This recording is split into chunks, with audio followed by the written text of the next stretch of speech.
speech used to be so strongly held historically in the United States of America. There was an understanding that free speech was a critical protection. And that's no longer. Now we kind of grown up and realized that like there's probably rational limits to free speech. Like, do you know that in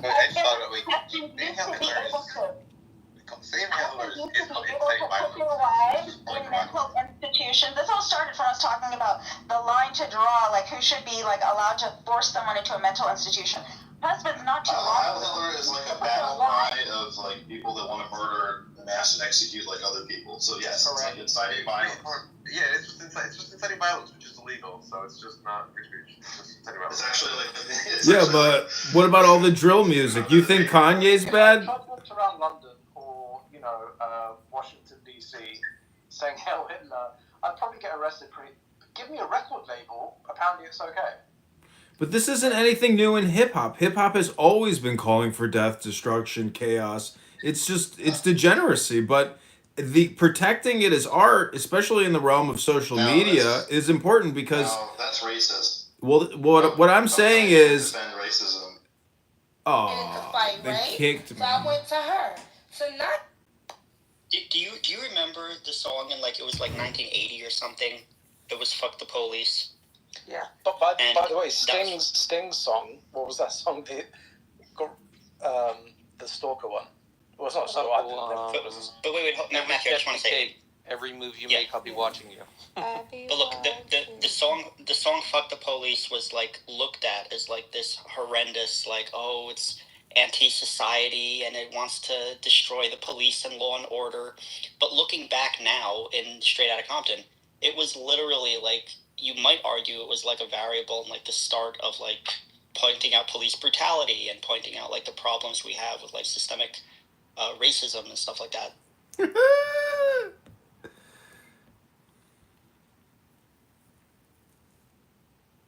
Trying to meet you anywhere because you initiated the fight. Right or right. All I need to do is come out my door respectfully. Right? Where the fuck you been all day? It's been ghetto all fucking day. I know. Girl, I've been,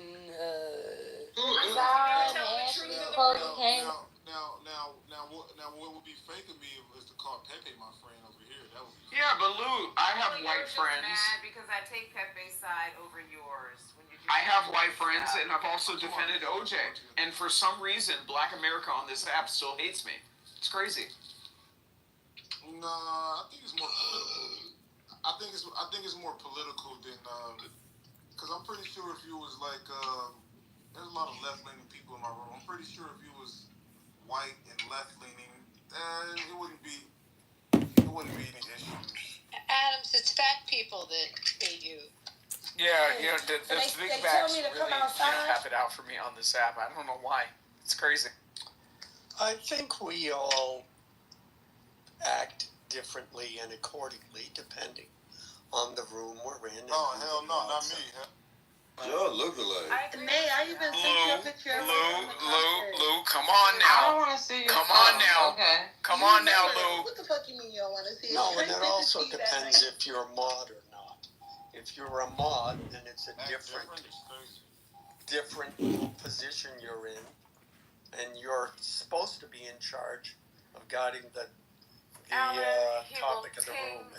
All the biracial people. I just want to give a shout out to KK. Adams. He will ping all the biracial women to the room. We're going to make a room in your favor. Want y'all to come in. Everybody come on.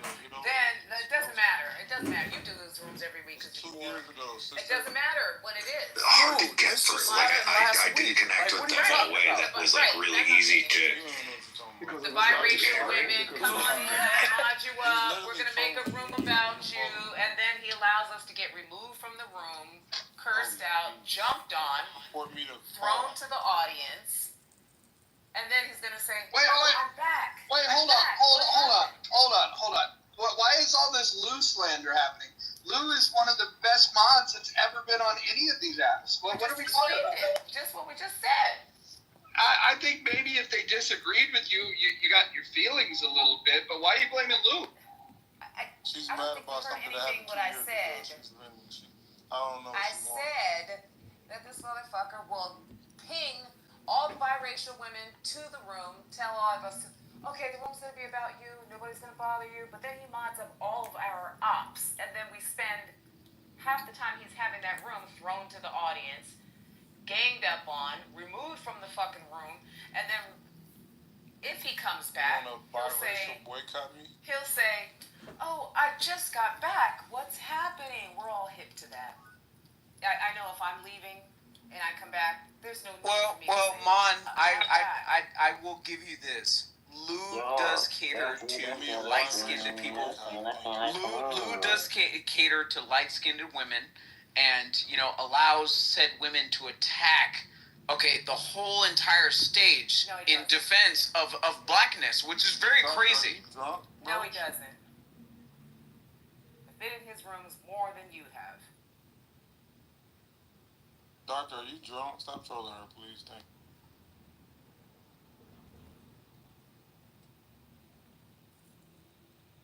All right, let's get back to what Roger was talking about. Roger, how does it feel to be resurrected? Because it is a month after Easter and you resurrect from the dead. How does it feel to be back, brother? It's good to hear some familiar voices. It's also a reminder, though, of people should touch grass more often. This app is not real life. Thankful for the relationships I've built from it, but Jesus Christ, this last 6 months has been much needed. It was a much needed break after 4 years of isolating myself with a bunch of strange weirdos. But yeah, no, it's cool. I don't think I'll be making a habit of coming back on the app.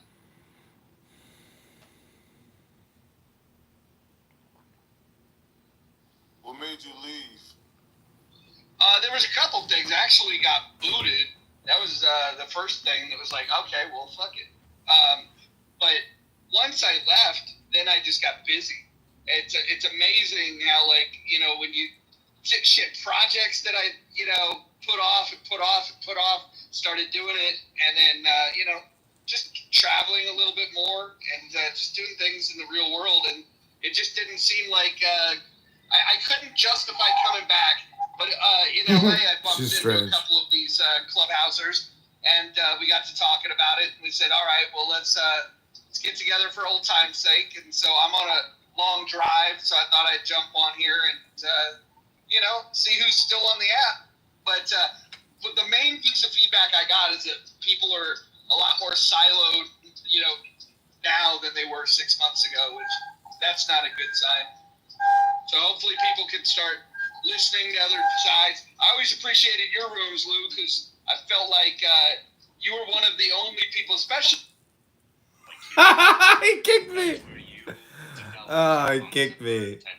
So then, if you want to ask yourself, okay, is it logical to assume that intention also applies to universes or everything that was in existence before that's the Big exactly Bang? what I'm asking. Based off of what we know intent. Roger Maham's like, I'm not gonna make it a habit of coming back. Oh, really? Is it more logical to assume that it had that intent? Probably not, right? I think probably not is not the an even stronger statement is you probably shouldn't be using words like intent when you want to understand things like what happened before the Big Bang. Hi, Danny. Roger Mayhem is back. You're trying to understand something that spans. I know, I caught that pretty early. I'm one of the, in the room, you'll see I'm the first person. So, that was hard when he's... When I was in high school, I used to say, I am Andy Warhol. Yeah. I think you told me I was actually Andy Warhol for Halloween. Mm-hmm. In high school. Is that why your husband fell in love with you? No, I don't think that's why. He saw I think it's just my boobs. That's all.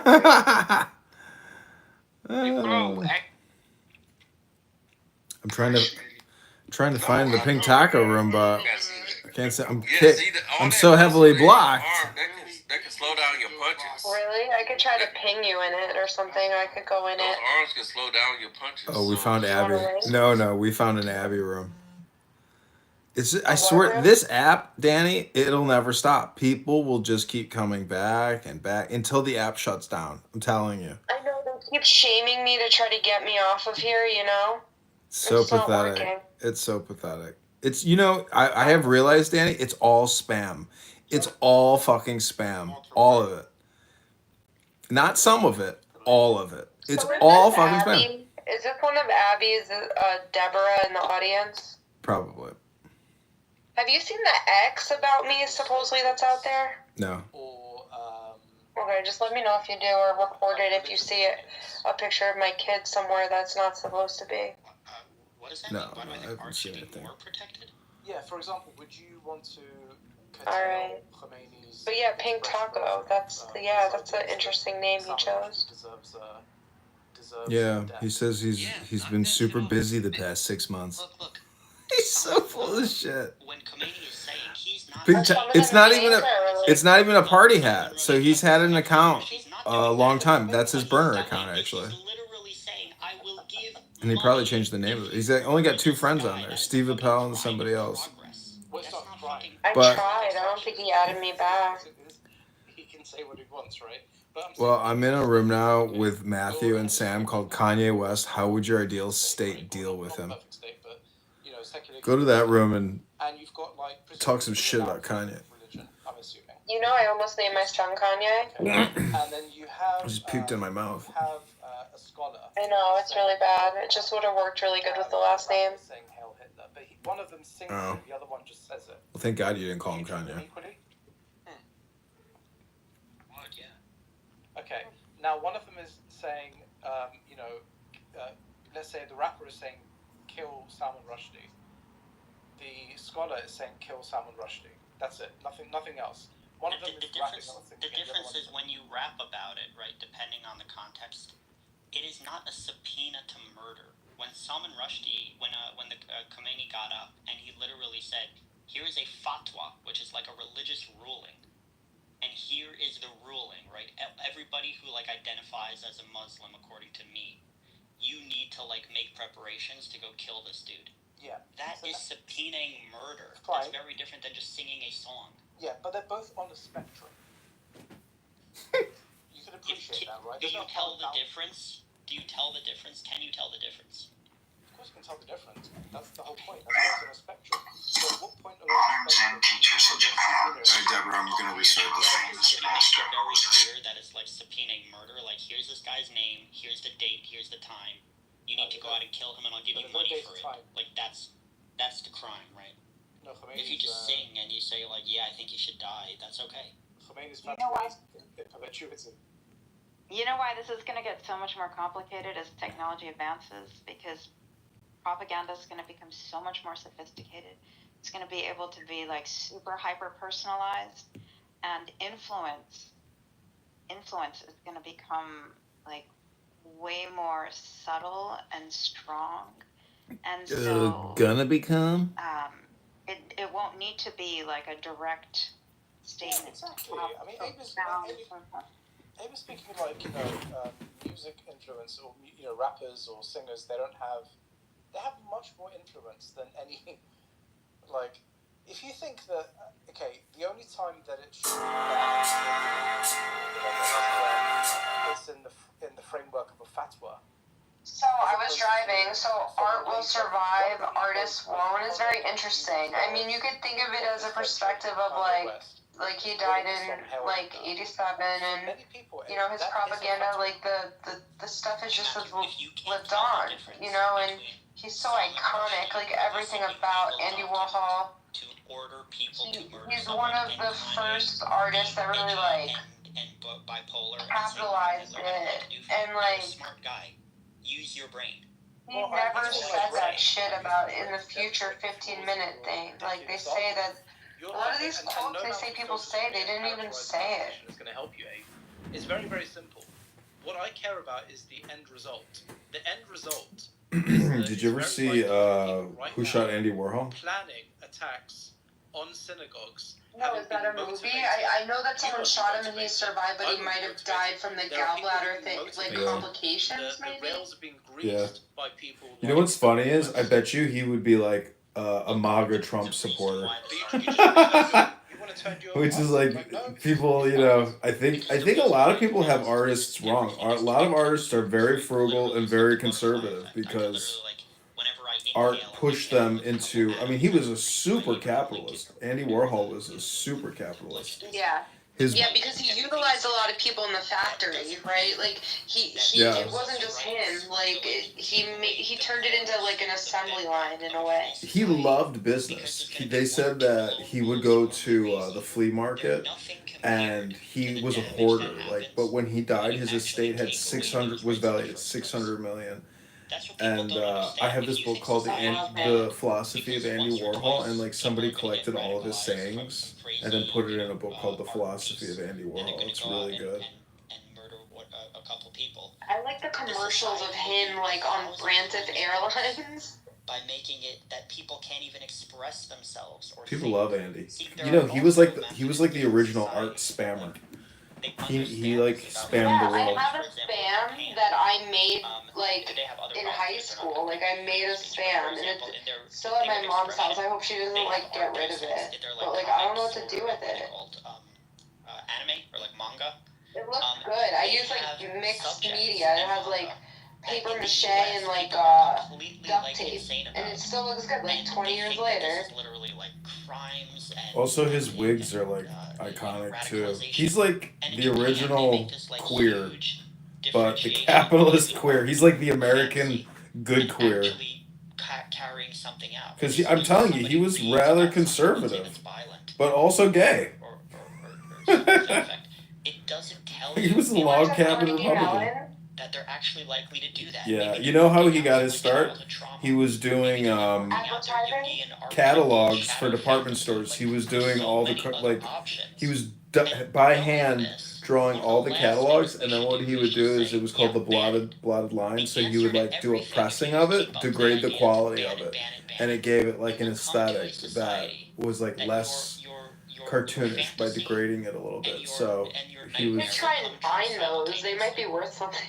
Well, he had a magazine too. I have a couple of his magazines. I can't remember the name of it. Interview, yeah, and like those. My aunt like bought it for me, and I like had a subscription. It was amazing. You can go on eBay and like look at the pricing, but like if you want to buy the whole catalog, most people frame them because like all Andy Warhol art is worth a fortune. So people frame the interview magazines and like hang those up because those are pretty valuable. But from the time he was alive, I had it after he died. Yeah. And then his relationship with Basquiat is big. But I was in synagogue once, and my grandpa like knew everyone, and he was like, "Here's my friend," and he's like, "Oh, my son's Julian Schnabel," and I like just remembered this like a couple weeks ago. I looked him up. He was like really close with Basquiat. Yeah, Schnabel. He was the one who made the Basquiat movie with Andy Warhol. Played by David Bowie. But Julian Schnabel kind of had the last laugh. His art isn't as famous as Warhol and Basquiat, but he had the last laugh because he made the movie. So he was the one who like reframed it all. And Julian Schnabel's the one probably with like one of the he repositioned himself with that movie because that movie was a big success. It was a good movie too. David Bowie was really good as Warhol. Oh, I should watch it. I don't think I've seen that. You never seen that movie? It's so good. Such a good movie. It's like classic American film, and it's all by Schnabel. I have these. I'm actually looking at them right now. I have all these Julian Schnabel. What are those things called where you put it like in the Kodak rotator thing and the projector, like the projector slides? I have all these Julian Schnabel photographs, projector slides that somebody took pictures of. I bought them on eBay. I have a lot of art hanging up. I have over 220 pieces of art hanging up, and this girl that I saw this weekend, I don't know if I'm seeing her anymore because she hasn't texted me back, but she was like, your place has scared me. Because I have all this like artwork up that, you know, may not look kosher.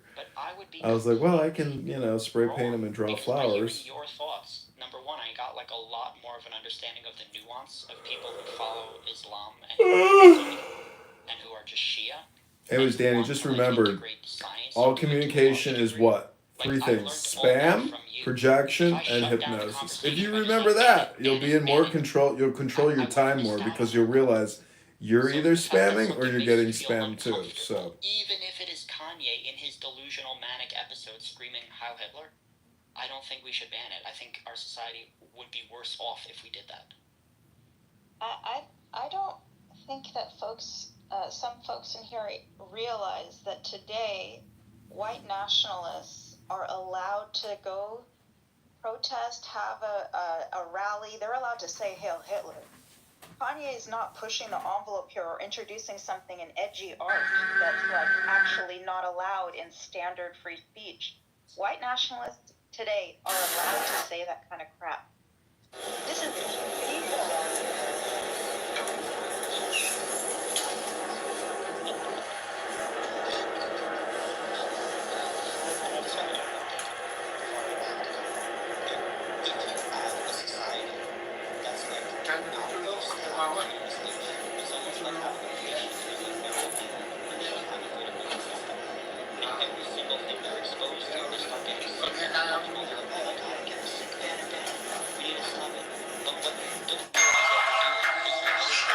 Making yourself more ill. A very healthy society, they're exposed to a lot of different ideas and they develop a good immune system.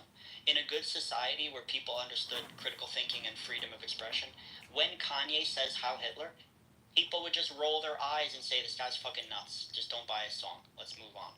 Like, that would be the healthy response to somebody whose mind is open to, like, different ideas and understanding artistry.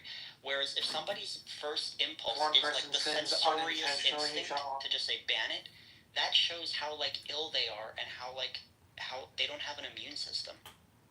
Like, intellectually. The balance is really low.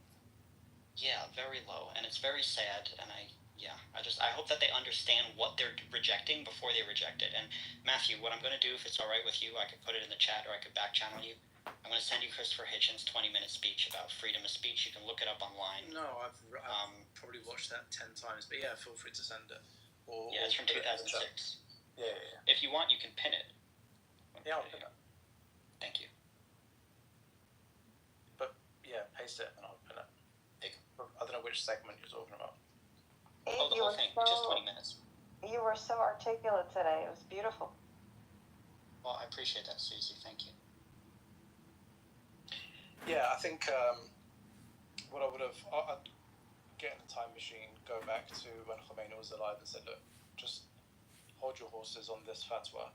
What you need to do is, in parallel with you being a mystic and a philosopher and head of state, also just get into the music industry. And they'll be like, no, stop it, no, don't worry, just trust me. Just basically release a song, and it could be called, I don't know, Satanic Verses, the diss track against Salman Rushdie, and then just basically, talk about pumping Salman Rushdie full of lead, and there's going to be a reward, and we're going to bag these holes, and that's it, and you'll be fine. And yes. the ones who need to take it as a fatwa, they'll take it. The ones who appreciate it as art, they'll appreciate it as art. No one can take it away from you. Yes. And by the way, Matthew, what I'm also trying to do, which might be beyond most people's comprehension, is that if you make freedom of expression completely free, when somebody makes like a shitty song like Kanye did and says Heil Hitler, all the people can also create songs that say fuck Kanye. Like they don't not have the ability to do that. And if we can do that, what we'll actually do is we'll move the discourse from actual physical violence into like creative battles where people like are using their creativity and their artistry to fight and make points against each other. And they can abandon actually killing people. Whereas what you're doing in the name of what you think is so nice and protective, you're actually just repressing people's like sadistic murderous impulses, which are going to like explode when they don't have any ability to express themselves. Well, I'll remind myself of that if I ever have to console like a Jewish family having lost their child to like a psycho killer who was influenced by Kanye West. Yeah, I don't know if that was confirmation. Hating the Jews ain't confirmation gonna put bias. food on the table. I don't think people actually give a fuck. Like, hating Jews, they're gonna put food on the table. Nobody cares. People, you know what I mean? So like people that got money and all the other stuff, like talking about hating other people, they don't got time for that. They got work, they got stuff, they got bills. They don't got. They just like, all right, whatever. He's tripping. Like, I got shit. Additionally, if Kanye put his song up and they didn't ban it at all or take it down, I'm sure it would have gotten way less downloads. It only got as much downloads as it got right now because everyone kept taking it down, and then it's like the Streisand effect, and then people are like, oh shit, where's this song? I gotta hear it. They already are shooting themselves in the foot proverbially by trying to censor it because way more people heard the song than wanted them. I heard the song because of it. I wasn't going to look up Kanye's song. I know Kanye's like a ranting lunatic. But then when I heard his song got taken down, I'm like, oh shit, why did it get taken down? I got to listen to it now. And a lot of people thought like that. Yeah, it was actually the same. It was actually the same effect that Khomeini's fatwa did. It kind of boosted Salman Rushdie's book, and it had the opposite effect. It boosted his book, but it boosted his book in like the Western countries because people wanted to read it, right? Like that's the thing. He's that much. Look, I've looked at Salman Rushdie's books. I'm not a particular fan of them because they are written usually in like I forgot the style. It's called like realistic fantasy or something. Magical realism, yeah. Magical realism. Thank you, Matthew. That's it. Yeah. So in a way, like his choice to use magical realism was like fucking brilliant because he was trying to make an artistic message about how people who are highly religious and like violent, how they can't separate fantasy from reality. So he was trying to like put that together in magical realism, which I thought was brilliant. But the book itself is kind of difficult to read. It like goes on and on, monologuing. It's kind of like you feel like kind of like hallucinatory. Yeah, but like I said, I believe. Domination matrix and get back into the partnership. With some of this domination trends. Yep. How are we not gonna fucking turn on the internet and masturbate every fucking second of every moment? How are we gonna do that? Yo, to be honest, nobody. How are we gonna master our base impulses? I'm bad. I'm, by the way, I'm not going to masturbation stuff. All communication is hypnosis and spam. Other self-gratifying modalities. I'm still working on it, but at least there is the desire to do better. And then how do we do that? How do we instill that in everybody when we have such an abundance? I want to instantiate that in everybody. And when we're creating super powerful tools, it becomes more and more necessary. And there's so many of us. And then a lot of idiots have, I don't know, awesome power.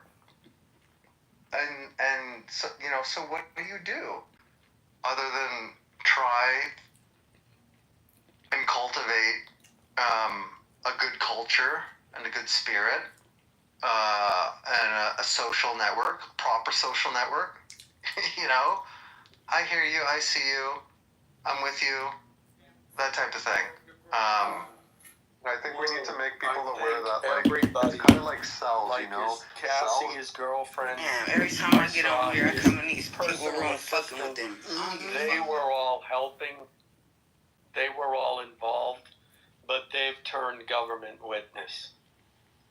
So I think that's the issue. Like the personal assistant, I saw the documentary or whatever, I forget let me try and think what network it was. I don't remember. But the personal assistant claimed that Diddy got him drunk and then made him have sex with a hooker. And it was so demeaning, even though his dick was hard. And it was just, it was terrible, and now, I don't know if he's on the witness list or if he's testified, but he was the one who set everything up, and then he was the one who was like afterwards cleaning the hotel rooms. And he described how much baby oil there was, et cetera, et cetera. So, yeah, I mean, if, as I understand it, he was hiring prostitutes that's where the sex trafficking comes in. But yeah, there were more than one person involved. But I think they just want to go after him.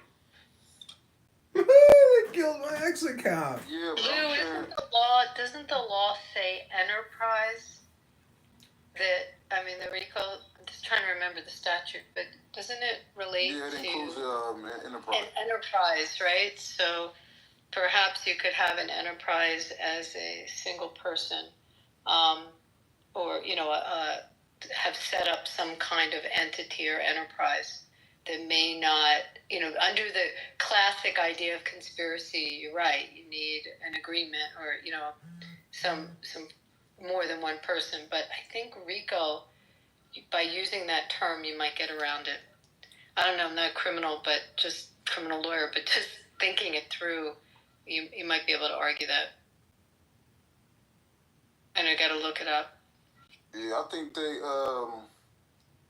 it says RICO, Influence and Corruption Organization Act, the United States Federal, that provides the extended criminal penalties in civil case, cause of action for acts performed as a part of an ongoing criminal organization. Let me find the, hold on. So I can give you a list, A woman RICO? Yeah. So, let's see here. Louisiana Commissioner of Agriculture, back in 1980, Gil Dozier. Then there's Michael Milliken. Then there's also Rudy Giuliani. That's crazy. Young Thug.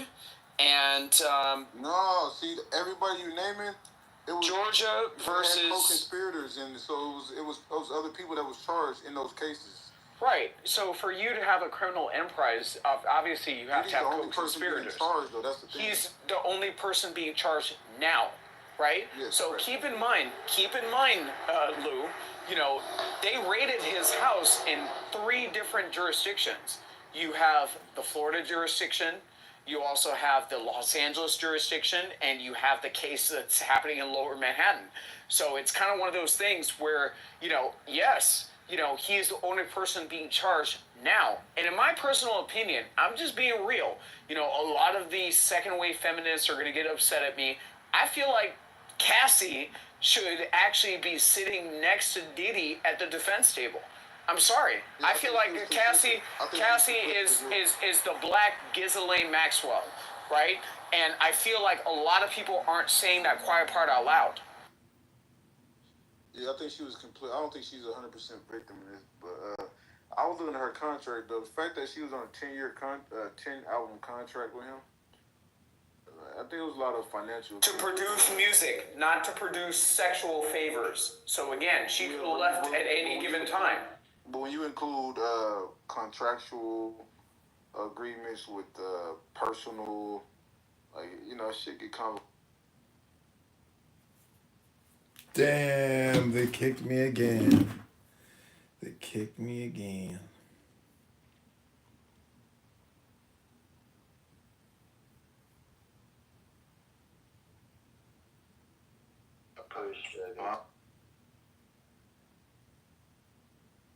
Time.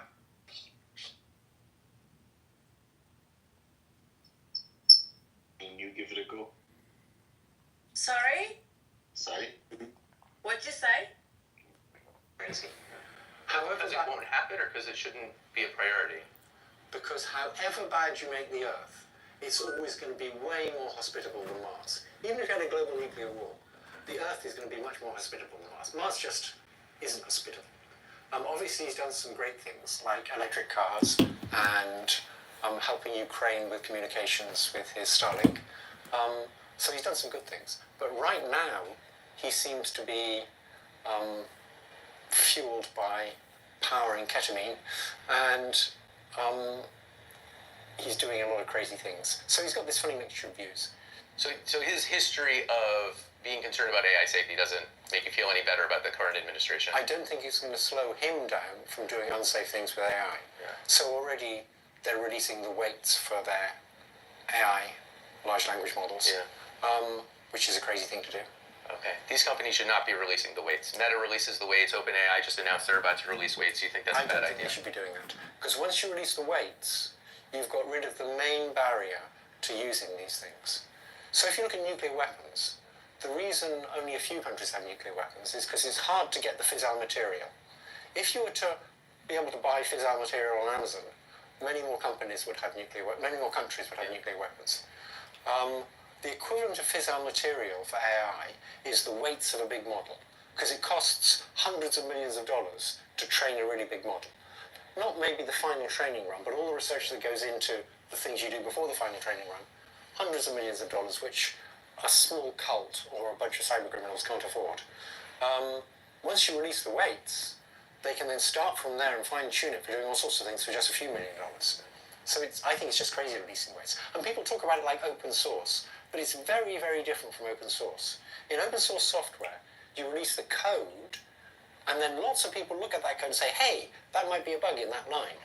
And so they fix it. When you release the weights, people don't look at the weights and say, hey, that weight might be a little bit wrong. No, they just take this foundation model with the weights they bought now, and they train it to do something bad. Yeah. The problem with the argument, though, as articulated by your former colleague Jan LeCun, among others, is the alternative is you have this tiny handful of companies that control this massively powerful technology. I think that's better than everybody controlling the massively powerful technology. I mean, you could say the same for nuclear weapons. Would you like to have just a few countries controlling them, or don't you think everybody should have them?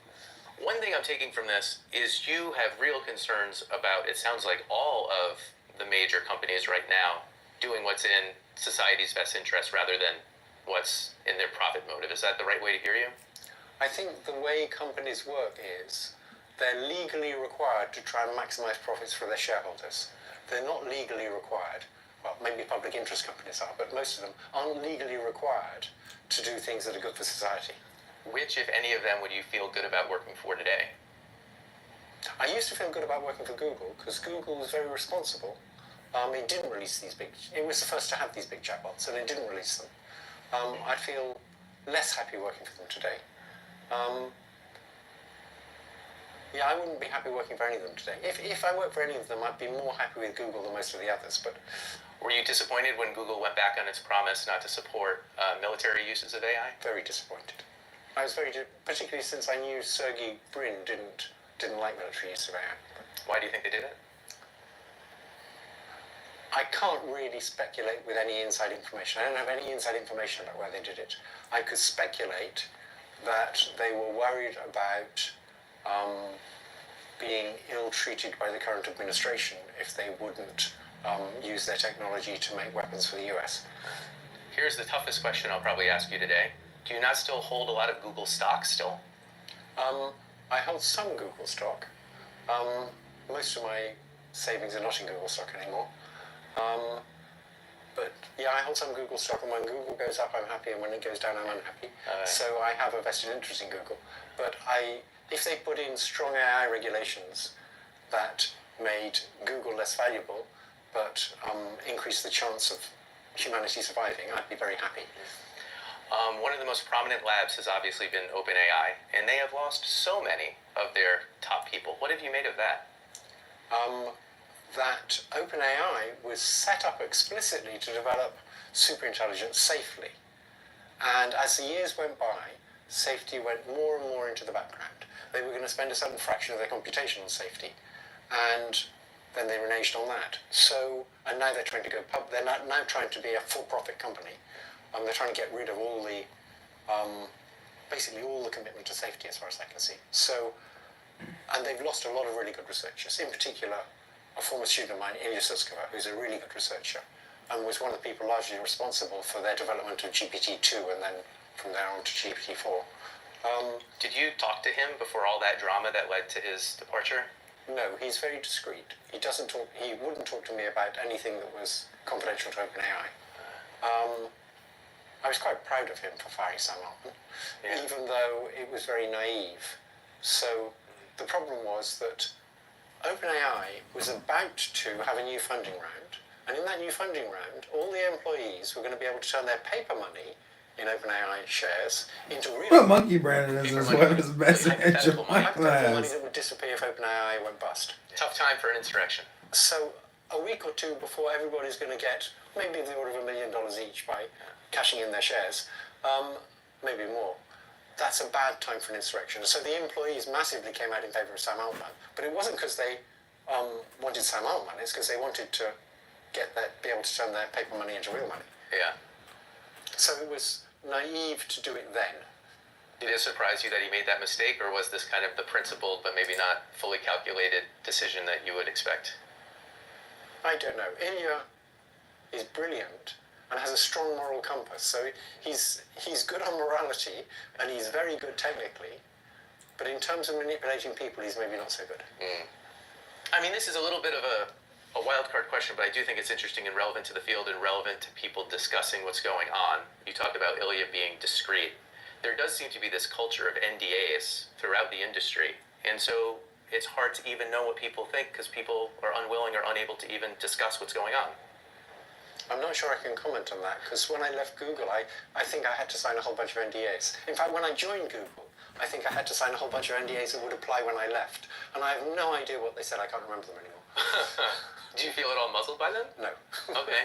Do you think it's a factor, though, that the public has a harder time understanding what's going on because people aren't allowed to tell us what's going on? I don't really know. You'd have to know which people weren't telling you. Okay, so you don't see this as a... I don't see it as a big deal. As a big deal. Got it. I think it was a big deal that OpenAI appeared to have something that said that if you'd already got shares, they could take the money away from you. That, I think, was a big deal, and they rapidly backed down on that when that became public. That was what their public statement said they did. They didn't present any contracts for the public to judge whether they had reversed that, but they said they had reversed it. There's a number of just important kind of hot-buttony things. Hot button is actually not even a great word, but relevant issues I'd just like to get your feedback on. One is the U.S. and kind of the West's orientation to China in their efforts to pursue AI. Do you agree with this idea that we should be trying to restrain China? There's this idea of export controls, this idea that we should have democracies reach AGI first. What's your thinking on all that? First of all, you have to decide which countries are still democracies.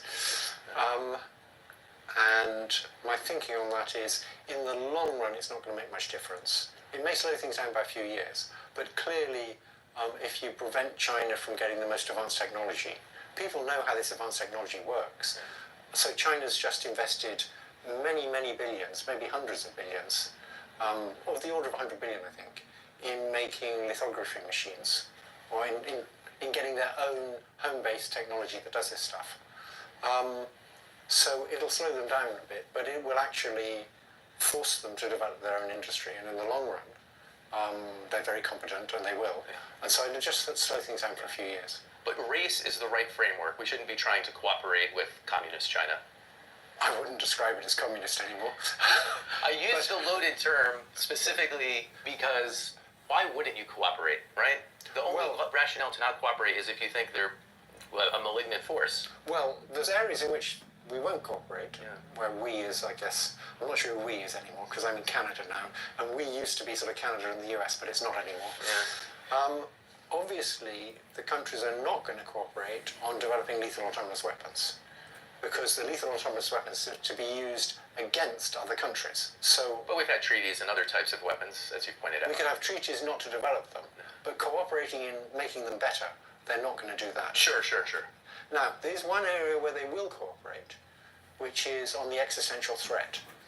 If they ever get serious about worrying about the existential threat and doing stuff about it, they will collaborate on that, ways of stopping AI taking over, because we're all in the same boat. So at the height of the Cold War, the Soviet Union and the US collaborated on preventing a global nuclear war. And even countries that are very hostile to each other will collaborate when their interests align.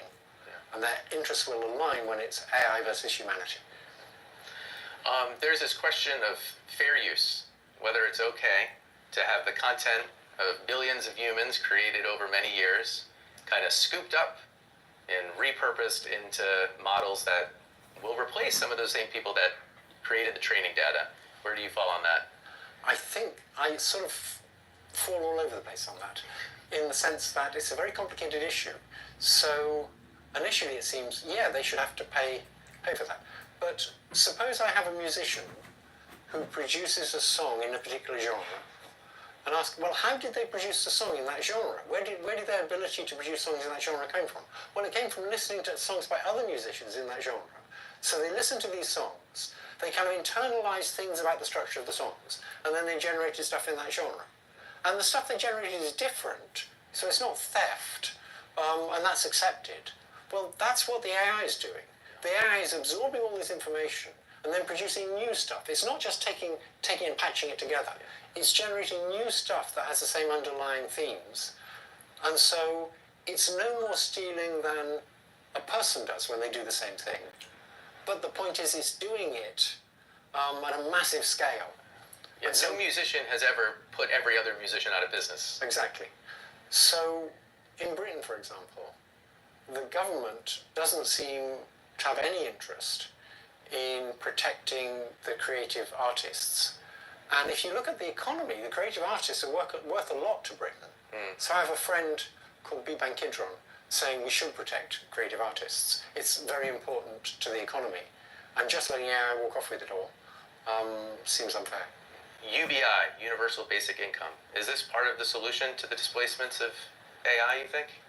I think it may be necessary to stop people starving. I don't think it totally solves the problem. But even if you had quite high UBI, it doesn't solve the problem of human dignity. For a lot of people, who they are is, particularly of academics, who they are is mixed up in their work. That's who they are. If they become unemployed, just getting the same money doesn't totally compensate. They're not who they are anymore. Yeah. I tend to think that's true as well. I saw you give this quote at one point, though, where you said you might have been happier if you were a woodworker. Well, yes, because I really like being a carpenter. And isn't there an alternative where you're born 100 years later, where you don't have to waste all your time on these neural nets and you just get to enjoy woodworking while taking in a monthly income? Yeah, but there's a difference between doing it as a hobby and doing it to make a living. Somehow it's more real doing it to make a living. So you don't think a future where we get to pursue our hobbies and don't have to contribute to the economy? That might be fine. Yeah. If everybody was doing that. But if you're in some disadvantaged group who are getting universal basic income and you're getting less income than other people because employers will want you to do that so they can get other people to work for them, that's going to be very different. I'm interested in this idea of robot rights. I don't know if there's a better term to describe it, but at some point you're going to have these massively intelligent AIs. They're going to be agentic and doing all kinds of things in the world. Should they be able to own property? Should they be able to vote? Should they be able to marry humans in a loving relationship? Like what or rights? Even if they're just smarter than us, and if it's a better form of intelligence than what we've got, should it be fine for them to just take over and humans be history? Yeah. Let's go to that bigger idea a second. I'm curious on the more narrow idea, unless you think the narrow questions are irrelevant because the big question takes precedence. No, I think the narrow questions are relevant. Yeah. So I used to be worried about this question. I used to think, well, if they're smarter than us, why shouldn't they have the same rights as us? Yeah. And now I think, well, we're people. What we care about is people. I eat cows. I mean, I know lots of people don't, but I eat cows. Yeah. And the reason I'm happy eating cows is because they're cows, and I'm a person. And the same for these super intelligent AIs. They may be smarter than us, but what I care about is people. And so I'm willing to be mean to them. I'm willing to deny them their rights because I want what's best for people. Yeah. Now, they won't agree with that, and they may win.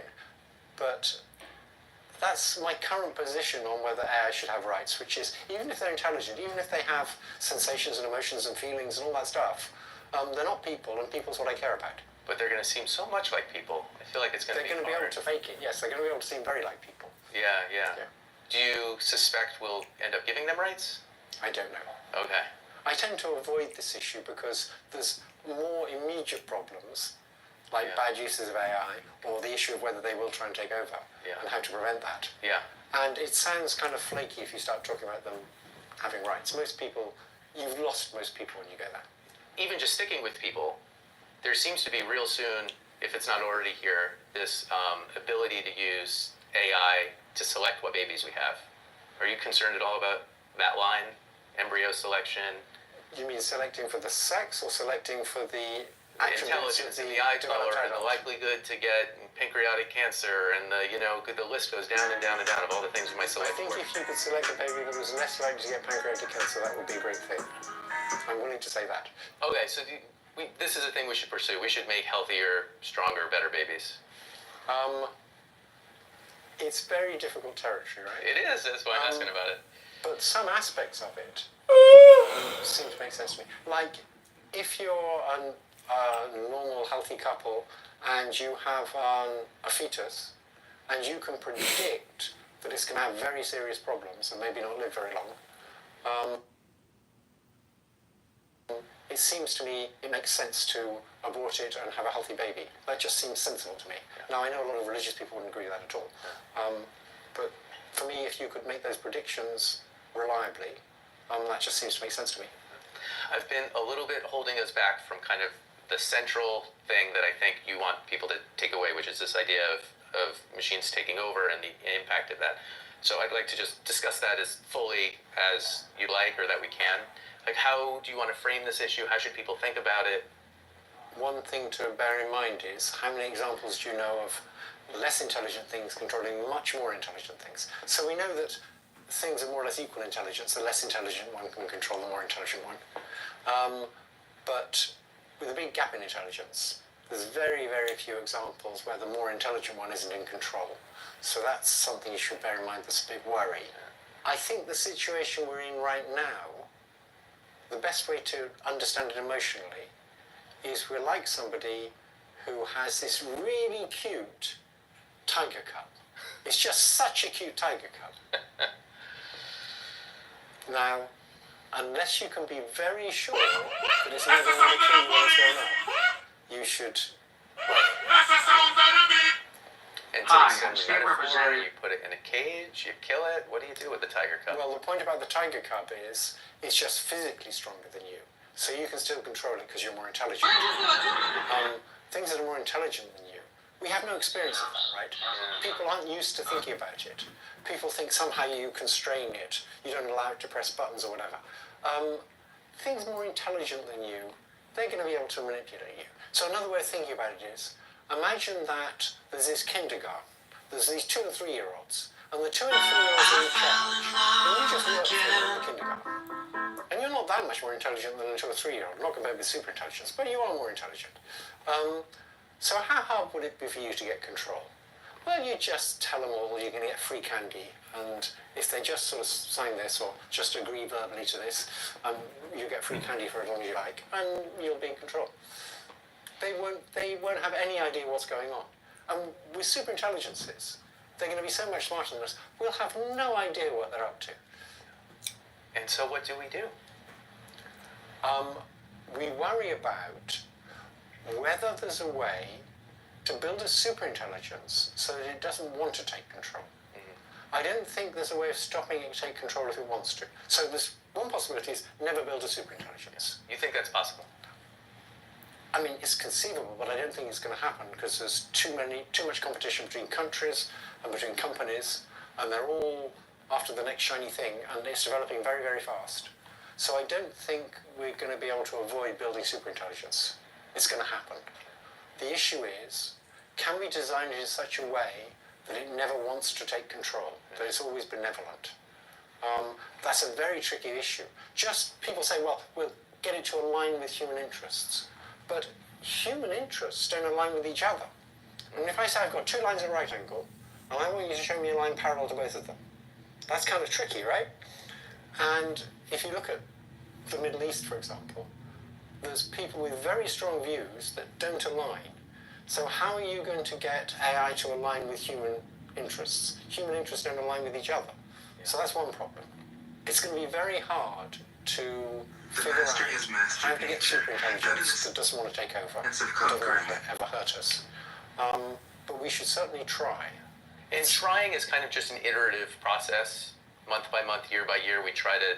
Yeah, so obviously, if you're going to develop something that might want to take over, when it's just slightly less intelligent than you are, and we're very close to that now, you should kind of look at what it'll do to try and take over. So if you look at the current AIs, you can see they're already capable of deliberate deception. They're capable of pretending to be stupider than they are, of lying to you so that they can kind of confuse you into not understanding what they're up to. We need to be very aware of all that and to study all that and study about whether there's a way to stop them doing that. When we spoke a couple years ago, I was surprised at you voicing concerns because you hadn't really done much of that before, and now you're voicing them quite clearly and loudly. Was it mostly that you felt more liberated to say this stuff, or was it really a really big sea change in how you saw it in these last few years? When we spoke a couple of years ago, I was still working at Google then. Yes. It was in March, and I didn't resign till the end of April. But I was thinking about leaving then. And I had a kind of epiphany before we spoke, where I realized that these things might be a better form of intelligence than us. And that got me very scared. And you didn't think that before just because you thought the time horizon was so different? No, it wasn't just that. It was because of the research I was doing at Google. I was trying to figure out whether you could design analog large language models that would use much less data. And I began to fully realize the advantage of being digital. So all the models we've got present are digital. And if you're a digital model, you can have exactly the same neural network with the same weights in it, running on several different pieces of hardware, like thousands of different pieces of hardware. And then you can get one piece of hardware to look at one bit of the internet, and another piece of hardware to look at another bit of the internet. And each piece of hardware to say, how would I like to change my internal parameters, my weights, so I can absorb the information I just saw? And each of these separate pieces of hardware can do that, and then they can just average all the changes to the weights, because they're all using the same weights in exactly the same way. And so averaging makes sense. You and I can't do that. And if they've got 1 trillion weights, they're sharing information at like 1 trillion of bits every time they do this averaging. Now you and I, when I want to get some knowledge from my head into your head, I can't just take the strengths of the connections between neurons and average them with the strength of the connections between neurons. It is one of the city's most visible signs that summer is just very nearly different here. brains. Chicago's iconic. So the only way I have of getting knowledge to you is I do some actions, and if you trust me, you try and change the connection strengths in your brain so that you might do the same things. And if you ask, well, how efficient is that? Well, if I give you a sentence, it's only a few hundred bits of information at most. So it's very slow. We communicate just a few bits per second. These large language models running on digital systems can communicate trillions of bits a second. So they're billions of times better than us at sharing information. That got me scared. Right. But what surprised you or what changed your thinking was you were thinking the analog was going to be the path previously? No, I was thinking if we want to use much less power, we should think about whether it's possible to do this analog. Yeah. Because you can use much less power. You can also be much sloppier in the design of the system. Because what's going to happen is you don't have to manufacture a system that does precisely what you tell it to, which is what a computer is. You can manufacture a system with a lot of slop in it, and it will learn to use that sloppy system, which is what our brains are. Do you think the technology is no longer destined for that solution, but is going to stick with the digital solution? I think it'll probably stick with the digital solution. Now, it's quite possible that we can get these digital computers to design better analog hardware, better than us. I think that may be the long-term future. You got into this field because you wanted to know how the brain works. Yes. Do you think we're getting closer to that through this work? I think for a while we did. So I think we've learned a lot at a very general level about how the brain works. So 30 years ago, or 50 years ago, if you ask people, well, could you have a big random neural network with random connection strengths, and then could you show it data and have it learn to do difficult things like recognize what someone's saying or answer questions just by showing lots of data? Almost everybody would say that's crazy. There's no way you're going to do that. It has to have lots of pre-wired structure that comes from evolution. Well, it turns out they were wrong. It turns out you can have a big random neural network, and it can learn just from data. Now, that doesn't mean we don't have a lot of pre-wired structure, but basically, most of what we know comes from learning from data, not from this pre-wired structure. So that's a huge advance in understanding the brain. Now, the issue is, how do you get the information that tells you whether to increase or decrease the budget? If you have that information, you know that you can then train a big system and start with random extreme interference. The brain needs to get information about it. It probably gets it in a different way from the standard algorithm used in these big AI models, which is called backpropagation. the brain probably doesn't use backpropagation. Nobody can figure out how it could be doing it. It's probably getting the gradient information, that is, how changing your weight will improve the performance in a different way. But we do know now that if it can get that gradient information, it can be really effective at learning. Do you know if any of the labs now are using their models to try to pursue new ideas in AI development? The Michael J. Fox Foundation wants you to... Yeah, and in particular, DeepMind is very interested in using AI for doing science. And one piece of science is AI. Sure. I mean, was that something you guys were trying when you were doing, like, this bootstrapping idea? Of maybe the next innovation could be created by the AI itself? So we don't give Congress elements of that. So, for example, we're using AI to layout all the chips that are going to be used for AI. So Google's AI chips, their tensor processing units, they used AI to develop those chips. So, I'm curious if just in your normal day-to-day life you despair, you fear for the future and assume it won't be so good. I don't despair, but mainly because even I find it very hard to take it seriously. It's very hard to get your head around the fact that we're at this very, very special point in history where in a very short time everything will totally change. A change of a scale we've never seen before. It's hard to observe evolution. It is. And I do notice, even though people maybe are concerned, I've never seen a protest. There's no real political movement around this idea. The world is changing and no one really seems to care that much. Among the AI researchers, people are more aware of it. So the people I know who are kind of most depressed about it are serious AI researchers. I have started doing practical things, like because AI is going to be very good at designing cyber attacks. I don't think the Canadian banks are safe anymore. So Canadian banks are about as safe as you can get. They're very well regulated. But over the next 10 years, I wouldn't be at all surprised if there was a cyber attack that took down a Canadian bank. What does take down mean? Suppose that the bank holds shares that I own, right? Suppose the cyber attack sells those shares. Now my money's gone. So I actually now spread my money between 3 banks. Okay, so that's under your mattress. That's the first practical thing I've done. Because I think if a cyber attack takes down one Canadian bank, the others will get a lot more serious. Okay. Anything else like that? What else? That's the main thing. That's where I noticed I actually did something practical that flowed from my belief that very scary times are coming. Republican comedy? When we spoke a couple years ago, you had said, you know, AI is like an idiot savant, but humans are still much better at reasoning. Right, that's changed. Previously, what the large language model would do is they'd spit out one word at a time, and that would be it. Now, they spit out words, and they're looking at the words they spit out, and they will spit out words that aren't the answer to the question yet. They'll spit out words that's called chain of thought reasoning. And so now they can reflect on the words they spat out already. And that gives them room to do some thinking in. And you can see what they're thinking. I remain steadfast in my commitment. If you're a researcher. And a lot of people from old-fashioned AI said, well, you know, these things can't reason. They're not really intelligent because they can't reason. And you're going to need to use old-fashioned AI and turn things into logical forms in order to do proper reasoning. Well, they were just utterly wrong. Neural nets are going to do the reasoning, and the way they're going to do the reasoning is by this chain of thought, by spitting out stuff that they don't reflect upon. Yeah. You said at the beginning that the last 2 years the development has been faster than you expected. Are there other examples of that? Things you've seen that if you said, wow, it's fast? That's the main example. Yeah. It's got much better at generating images and things, too. But the main thing is that it can now do reasoning quite well. Okay. And that you can see what it's thinking. Why is that important, or where does that lead that is meaningful?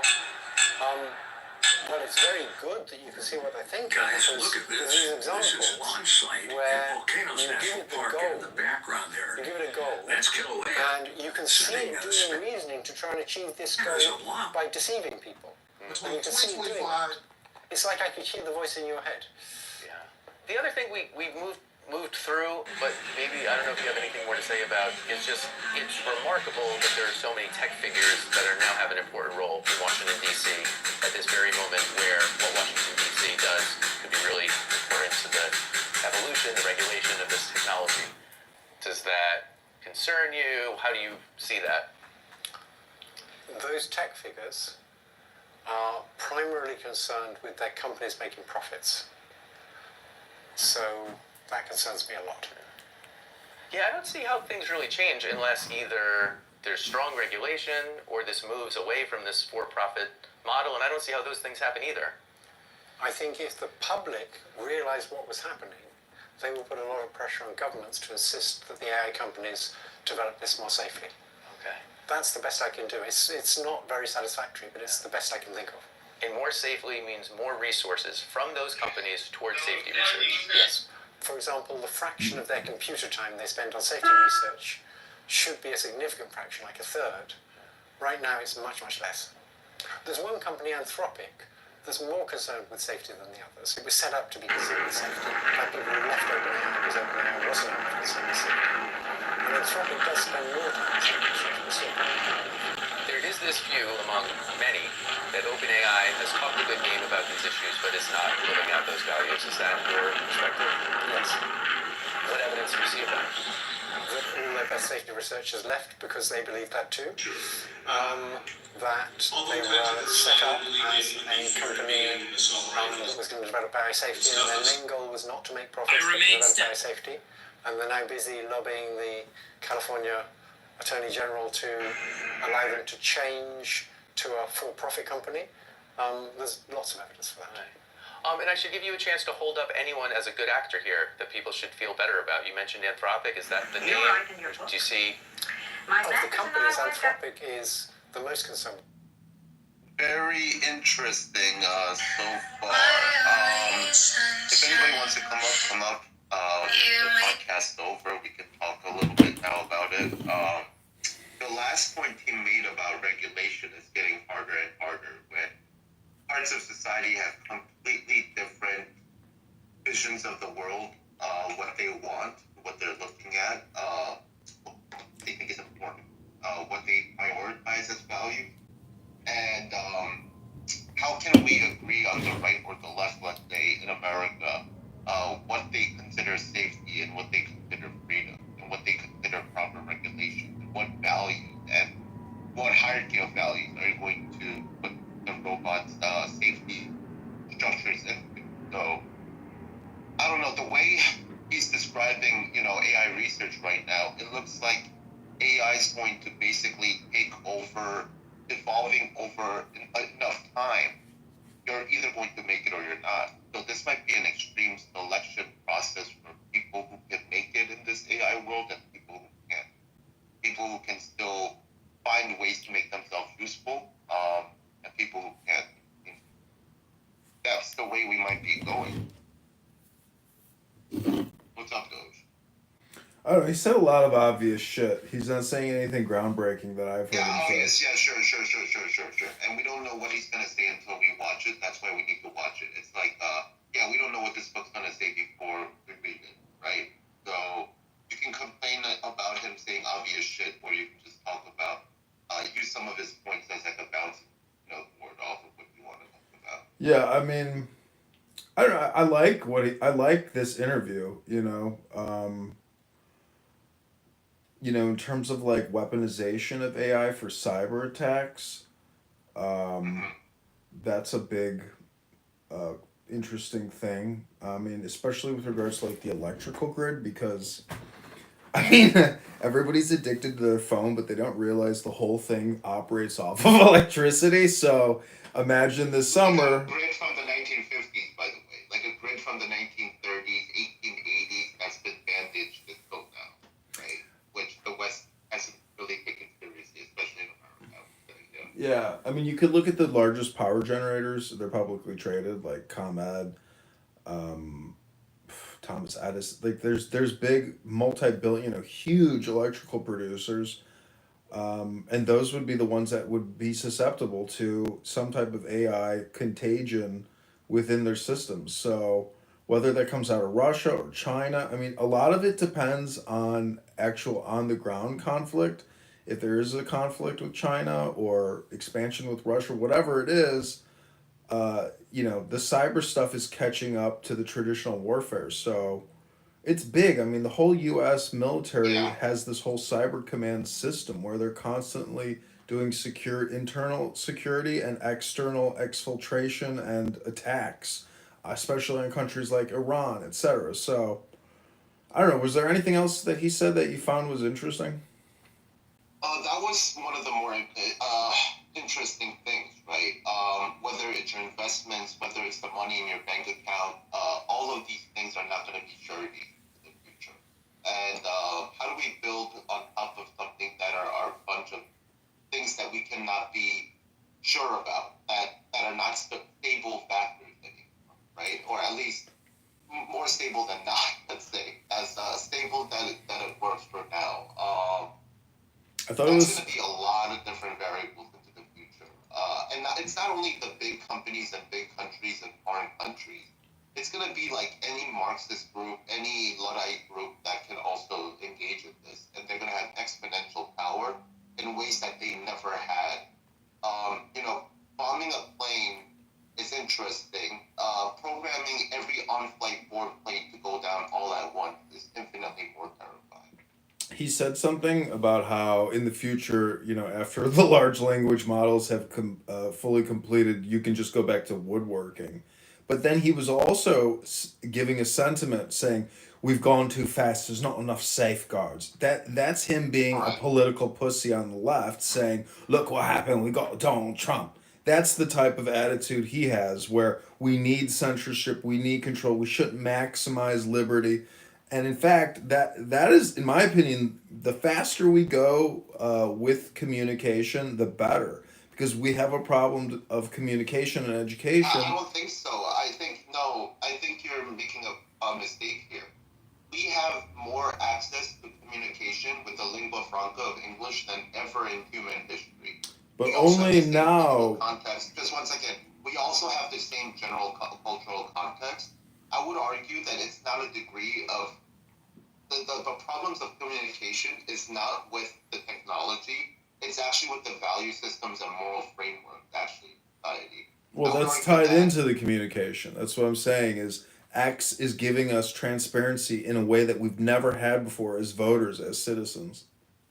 Yeah, but it's not the transparency that's part of the problem to me. If your people have two different moral frameworks where it's now split into two completely antithetical moral frameworks, we're in a completely different situation. There's a difference between having a Buddhist and Confucian framework in context in China where they can still get along. Having a Christian and anti-Christian and Western and anti-Western, pro-natal and anti-natal are complete opposite ends of it. They're literally, like the left is just a parasitical moral framework that is just the opposite of ours.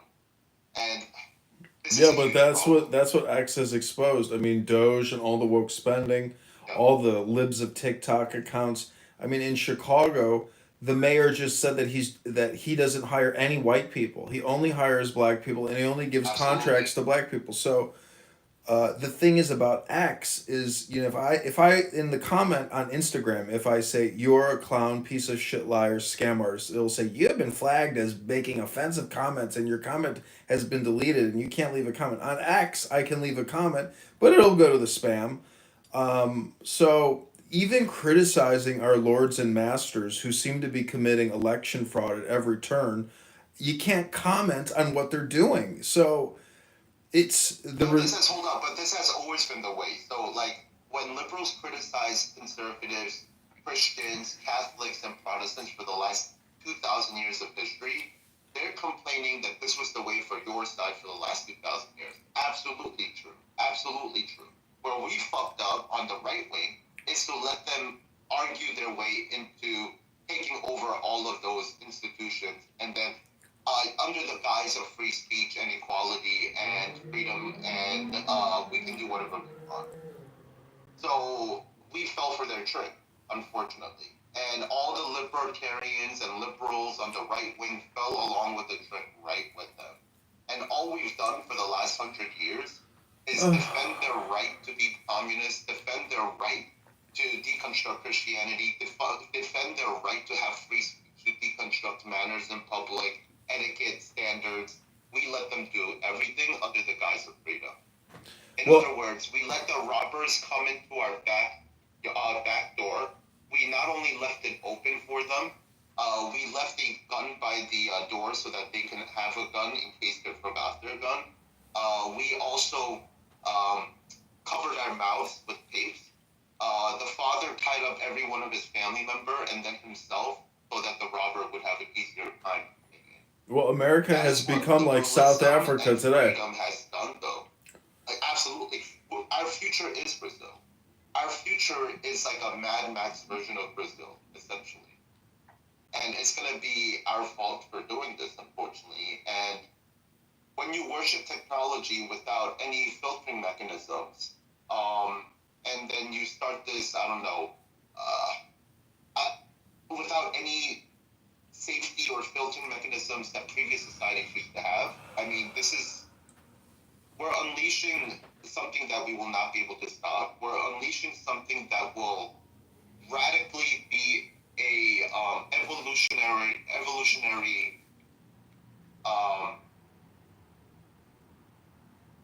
I mean, we're basically making ourselves evolutionary dead ends, if you guys think about it. I mean, how many people will survive out of this evolution where purely only agentic? I mean, this is Ubermensch's wet dream, essentially, if you think about it. This is like a classical liberal's wet dream, where only the most competent people who are suited for survival in an AI world will survive, and everybody else will basically wither away, stop having children, stop reproducing, etc.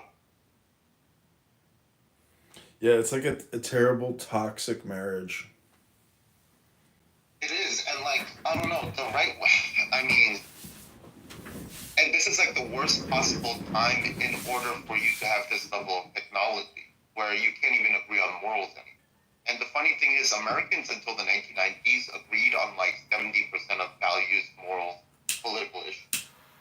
So since the 90s, we only agree upon 35% of issues. Our moral like compass has broken into two. We don't agree.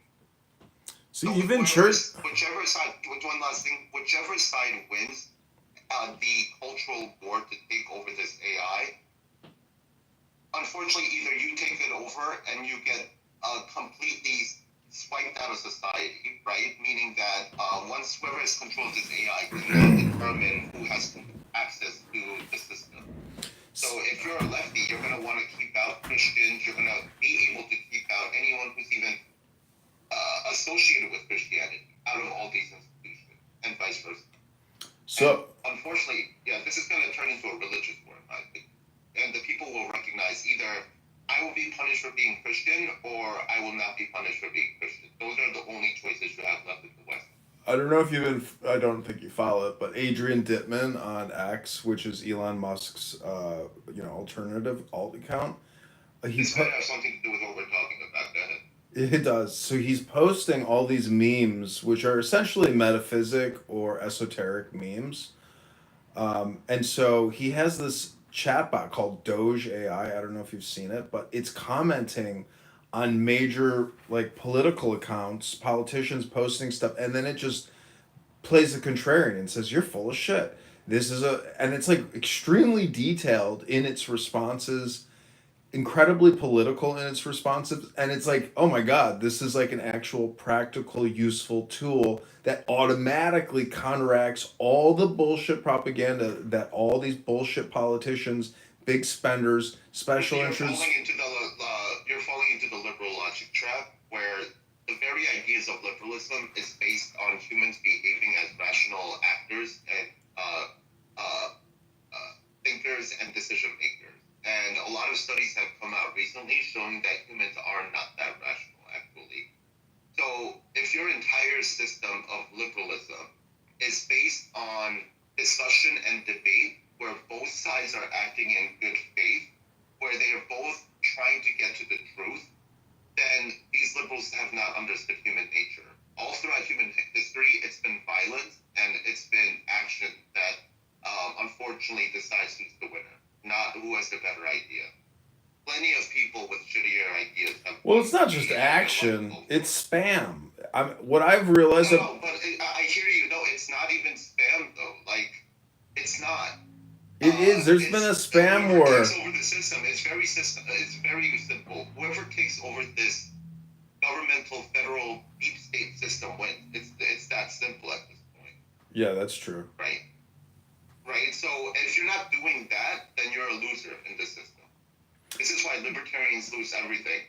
You know what the biggest irony of America is? If libertarians had filled up every government position for the last 100 years and never let it go, and somehow did everything it took to get into these positions, a lot of the deep state wouldn't have happened. It's because libertarians refuse to be the watchmen in the government that allows where were they? The deep state to be created. Absolutely. They weren't there. That's the problem. Tocqueville talks about this in 1820, where libertarians talk about liberty all the time. They refuse to serve in any functions or positions of authority where they would be able to keep out deep state people, where they would be able to keep out ideological. It's kind of funny that, you know, that Dwight Eisenhower speech, it's like he described the general problem, but he didn't attack the problem, and he didn't name any names.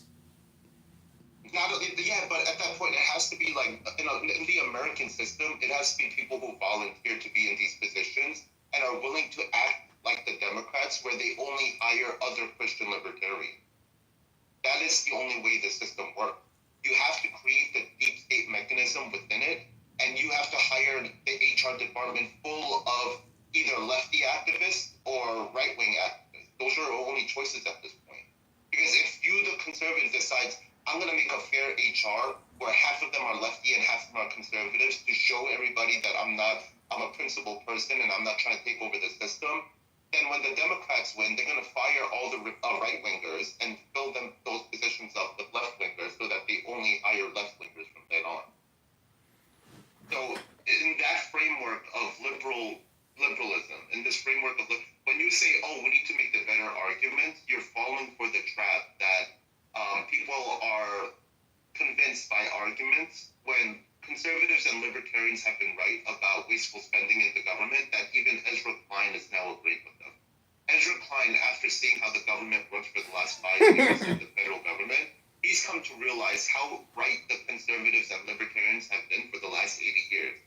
Do they get like this huge ceremony where they say, the ideology of libertarianism has been right, and we must all conform to them a little bit and give them their just dues and celebrate them? No, they piss on them.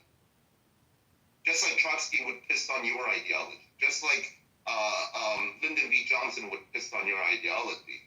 The problem is it's the Marxists and liberals who are willing to do that to get into positions of power, and conservatives haven't been for the last 100 years. So when you say, hey, we need to just convince a few more people by debate, that's a psyop from the deep state from my perspective. If I'm the deep state, I want nothing more than conservatives who think debating people will win the game when they haven't won shit in 100 years, when they haven't conserved anything in 100 years. Actually, convincing you to debate is the form of paralysis that I want you to be. So that you're not spending time building up alternative institutions, alternative Hollywood, alternative universities, alternative towns for the last 100 years. And conservatives convinced that money is the best and freedom is the best, and hey, at least I get my little town where I can have what I want. Well, it's actually the federal government who decides what laws apply to your state, your county, your town. So it doesn't matter how conservative you make your town if you have laws on top of that force you to change your curriculum a certain way, etc. So actually, the democracy in the modern era where people only care about the federal election is actually right and true, because they're recognizing that whoever's in charge of the federal government gets to decide how the rest of the country operates, right? Due to regulation. Yeah, it's essentially it's fascism. I mean, every 4 years we elect a new fascist. Like Mark Carney, even in Canada, is just assuming the role of his predecessor. But Trump, I don't know what's going to happen, but I don't know what the solutions are either, really. I mean, other than... I don't think there is any. It's like a situation where we've gone through all the gamut and there is no solution anymore, and all we do is there's nothing to agree upon as a country. We don't have the same morals anymore. We don't have the same look as a narrative of the world anymore. We don't have anything. So our country is set to fall into, I don't know, some type of civil war. Maybe violent, maybe not, maybe pure power politics. But that's where it's headed. Either you're going to have people who are pro-social, pro-natal, or you're going to have people who are anti-social, anti-natal. When you say natal, you mean abortion versus non-abortion? Yes, but also people who want to have kids versus not, essentially, right? And people who want a future where they don't have to be responsible for having kids, right? Versus a society that does. So, at this point, I mean, if you are siding with the left-wing futurists, the liberal or left-wing futurists, you're basically wanting to kill humanity over the long. There's no other way. Like, your plan is that there's only like, I don't know, 500,000 rich people left on this earth. That's your plan. It's so it's so crazy because I don't think when you meet your typical liberal delusional individual, they're so honestly COVID, I think, and the vaccine and the mandates and all the lockdown created this whole super generation of the most psyop, brainwashed, weak, anti-patriotic, anti-courageous people. They're literally these fake social do-gooders, moral virtue signaling harpies. But that's been around since the 1800s in the West, though. But back then, the middle class was such a small fragment of society, and most of them lived in the cities, that they didn't affect the rest of society.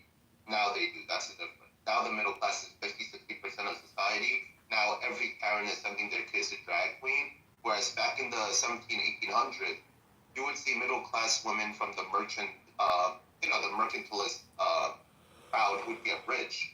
They would spend all their money to not be mothers. These were women from the middle class who should know better.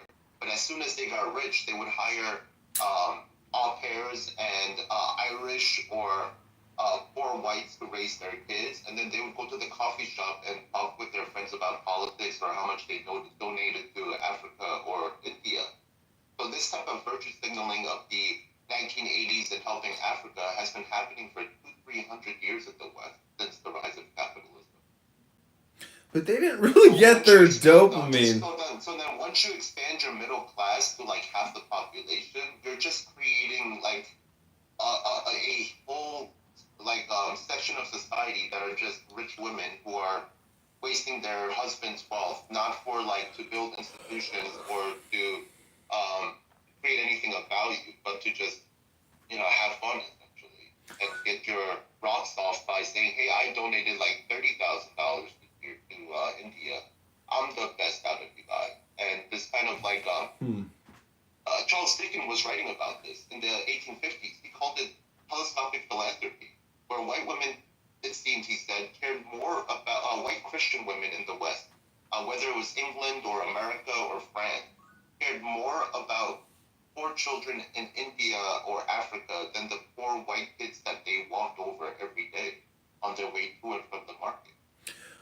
Well, what do you think about institutions becoming redundant or boring, or where you ultimately end up becoming a subversive against the institution because the institution's morality, it's not really there in the beginning to get go. I'm not saying Christian institutions aren't, but even if you were to create major Christian institutions, from a legacy standpoint in this country, eventually they fall too. I mean, it seems to be the nature of organizing. Yeah. Yeah, Hoover noticed this in the 1900s.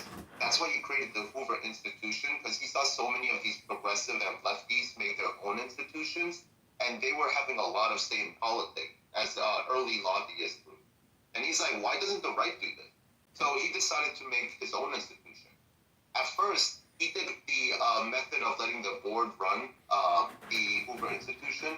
But what happened over time is that he would notice that every couple of years, it would slide to the left again. It would slide to liberalism again. And he's like, what the fuck is it? I just made this conservative institution. I put a conservative board, and we're moving to the left and liberal. Why is that? So he decided to research it. And what he found out was that when they were getting funding for the institutions, most of the people who were funding were liberal or progressive women who were politically activated by the political class from the coffee shop. Once he realized this, he realized any money brought into any institution from the middle class, upper class women were necessarily moving every institution to the left or liberal side.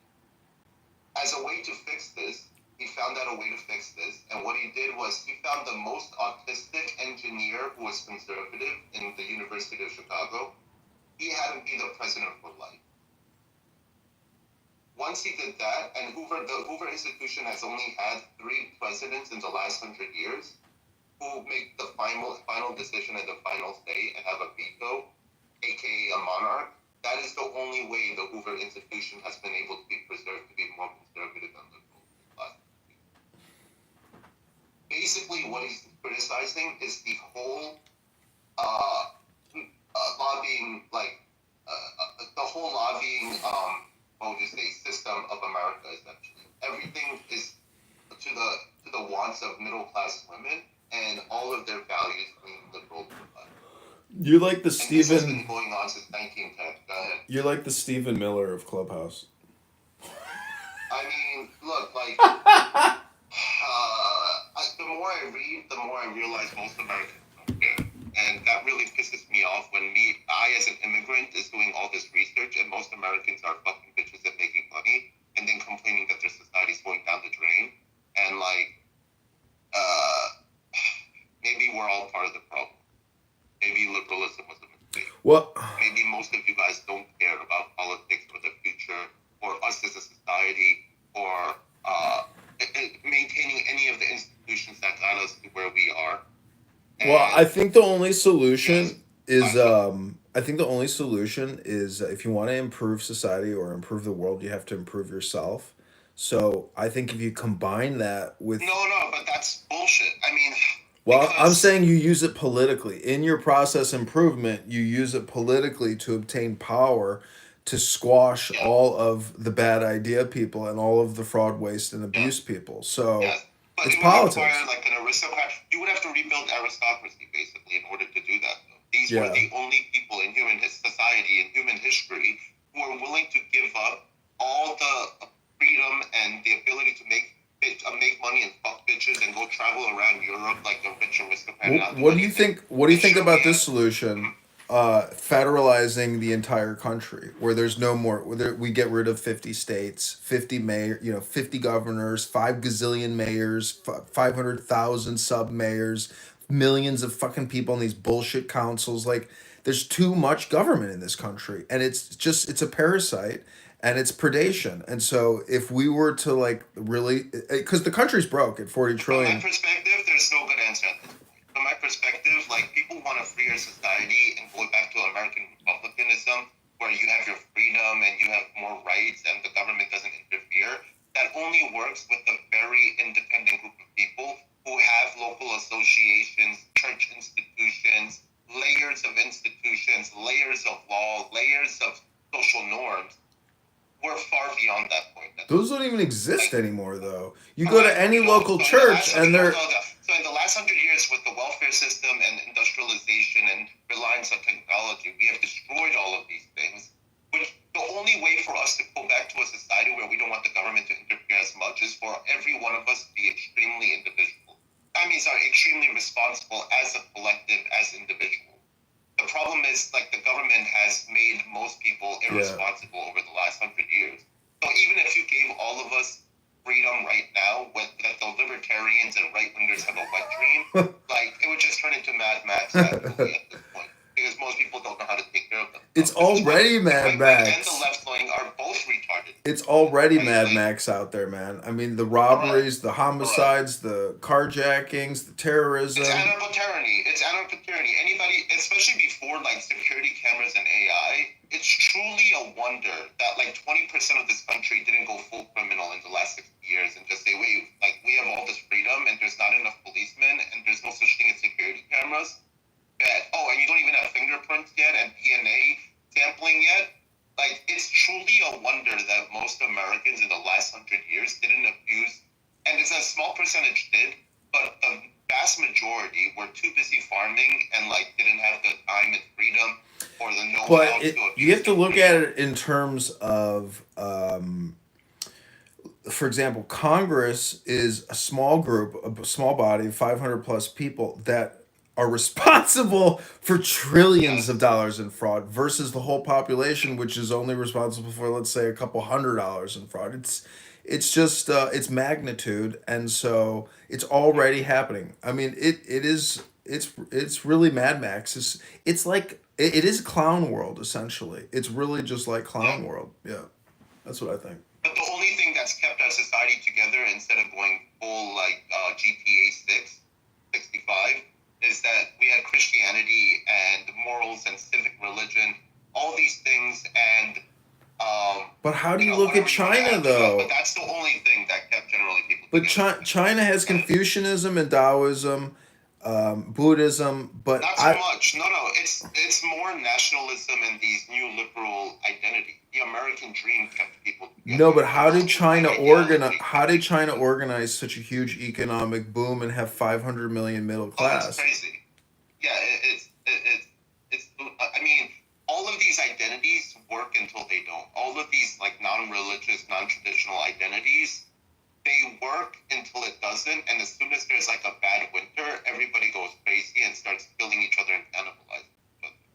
Right? But the communication network, Meta couldn't get into China. They couldn't culturally subvert China because they couldn't get the social network into China. They couldn't trick them to do it. They controlled the communication. Doing though, what China's doing for their people is how American government should have been protecting our people against not just Chinese propaganda and corporate propaganda, but against lefty and liberal propaganda. Yep. So with the right wingers, when they had power, should have never let it go. So what do you think of? If Trump has the power now, if he lets it go, if the Republicans and the right let it go, it's over. So why don't they go hardcore, suspend habeas corpus, do the largest mass deportation in American history? They should. Don't they? Then it is a civil war. They have to essentially declare civil war and really charge the Supreme Court and essentially. What is it when you... Look, all of our institutions are being shown as left-voted at this point, which means, like, there's nothing right-wingers can do. Yeah, they have to impeach the Supreme Court. Activists are willing to, like, strike down the president's decision, but not a single right-winger is willing to do that against another group as a political weapon, like, constantly. The right wing should have been doing that for the last 100 years. That's unconstitutional. That's unconstitutional. That's unconstitutional. They should have been doing that for the last 100 years. None of the right wingers really had the balls to do that. Because they realized, What if they arrested Bill Clinton, Hillary Clinton, Dr. Fauci, Bill Gates, and 100 other people in like a massive coup d'etat? Look, our problems are so large that I don't even think you would need. Personally, from my perspective, you would need at least 100,000 Bukele figures in every. You would need at least 500 of these figures in every state and every county. Yeah. Right, a Bukele in every major city, every county, every state, every province, every region. You need a Bukele figure. Yeah, they would need a targeting list. They would need a targeting list of 100,000 people to start. I think this is the purge. Correct. This is the Saddam Hussein purge. 100,000 people on the right that we would trust who are not liberal in some way or capitalist in some way. Well, they would have to make it a military coup d'etat. I don't think there's any other way. Correct, absolutely. But then our military has also been captured by the left and liberals, the middle and upper echelons for the last 30 years as well. Yep. See, this is why we should have never given liberals and leftists power. Because they've done the long march of the institutions, right? That Rudy Dushki said that they should do, and Trotsky said that they should do. They even told you it. They wrote open pamphlets about it, and then all the right-wingers across the world, except Asia, were like, that's fine, that's free speech. Whereas Asia was like, no, we're going to kill every communist radical in East Asia so we don't have to deal with this problem in 70 years. Well, how come there's no communist radical movements in Korea and Japan? Gee, I fucking wonder why. Because they killed all of their leaders 50 years ago. Because the West was like, oh, free speech to communists, they brainwashed all your children for the last 70 years to be communists. Yep. They won. Yep. You let them win. Liberals let them win. liberals let their entire generations be brainwashed by a bunch of fucking, like, oh my god, like these fucking professors, like 5 professors. Do you think it was World War II that broke the straw on America's back? Like, that's Yeah, what... absolutely. Yeah. World War One and then World War II. World War One killed all the aristocrats of the West, a huge chunk of them, got rid of all the monarchies, and laid them open for all the capitalist Republicans and Democrats with a small d and small r, as in the form of government, not the political party, to then take over, and then, appeal to just, capitalists only. Anybody who can make money, you can get away with anything. You're now the feudal lords without any obligation, any service, any duty. You have all the freedoms of aristocrats and all the free market capitalists, but you don't have to do anything in return. So, you know the guy that assassinated Franz Duke, Arch Ferdinand, or whatever his name is? It's like, it's easy to say, oh, that's the guy that started World War One. It's like, no, it's all the spam, all the fucking Karl Marx books, it's all the fucking Freud books, it's all the spam. Printing press. I'm telling you, Yeah, it's the printing press. it's the printing press. The original printing press. Correct, absolutely. You know what everybody's bitching about nowadays? Because there was limited free speech until recently. So the social media and the ability to record yourself saying something instead of writing like 4 paragraphs explaining your thought has unleashed like actual freedom. Because you and I know, because you and I grew up in good and bad areas, that most kids don't want to read. Most kids don't care to write. Most kids don't really care either way. And you have to force them to read a book. That's just most kids. So we got lucky in that most people didn't even care to write anything. Now that you don't even have to write a blog anymore and you can just record your face saying things, now we've actually unleashed true freedom of speech from everybody lower than the top 20 percentile of IQ. So now everybody can write and, make videos, which gives you more democracy, which allows you to hear more of the retarded arguments from across the space. But I would argue we already did that with the printing press, with the middle class, right? So all these liberals who are complaining about, social media, they are being hypocritical because they are advocates of free speech, with no limit. But yeah, they have to. Right, now they have to be like, well, maybe it wasn't a good idea giving everybody social media, right? Well, I've come, I like to say that all communication is hypnosis, but now I say it's also spam and projection. But if you just look at AOC or any major political... Hold up. Now you're starting to understand my side of the argument, which was giving everybody the ability to read was actually a manipulation hypnosis, because now you're letting people get persuaded by middle-class writers, essentially, who may or may not care about them, right, and might not care about that society into the future and what values are good for them, which means all the traditional historical monarchies and church apparatuses and Confucian institutions were actually way less diabolical. They're allowing a dialectic within those institutions instead of one hardline, thought. They're having that discussion, whereas the middle class, there's no discussion. It's one man's thoughts being reverberated all throughout society. So the printing press gave people the ability to read about useful things to make their lives better, but it also opened up a free market of anybody who can write to now hypnotize the population. So Oprah's book club is more important, and the New York Times bestseller is what's good and great book, not like what's actually good quality book. So we allowed everybody to be manipulated and then get manipulated by any retard from the side of the street. You're right. So, locally, politically, I've penetrated into the local GOP, and it is the craziest group of bizarre people who aren't even patriotic, aren't even pro-Trump. They're controlled by the Chinese.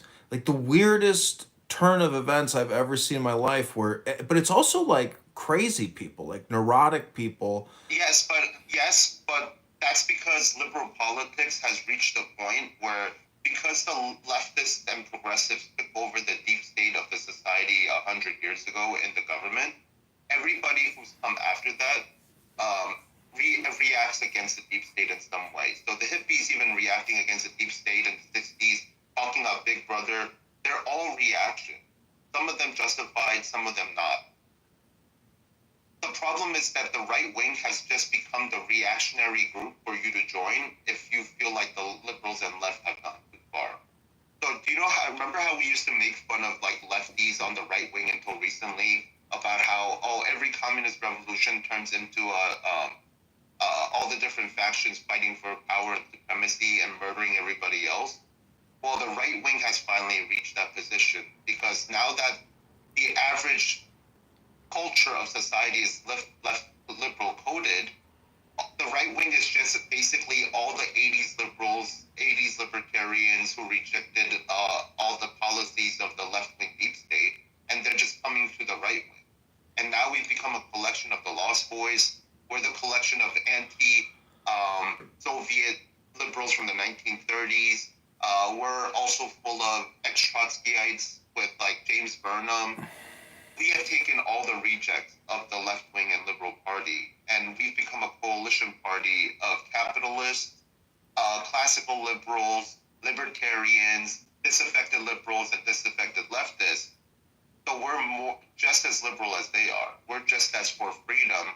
We're just arguing on the positive versus negative freedom. And right now, all of the people on the right wing are just ex-lefty who want a 1990s version of liberalism, right?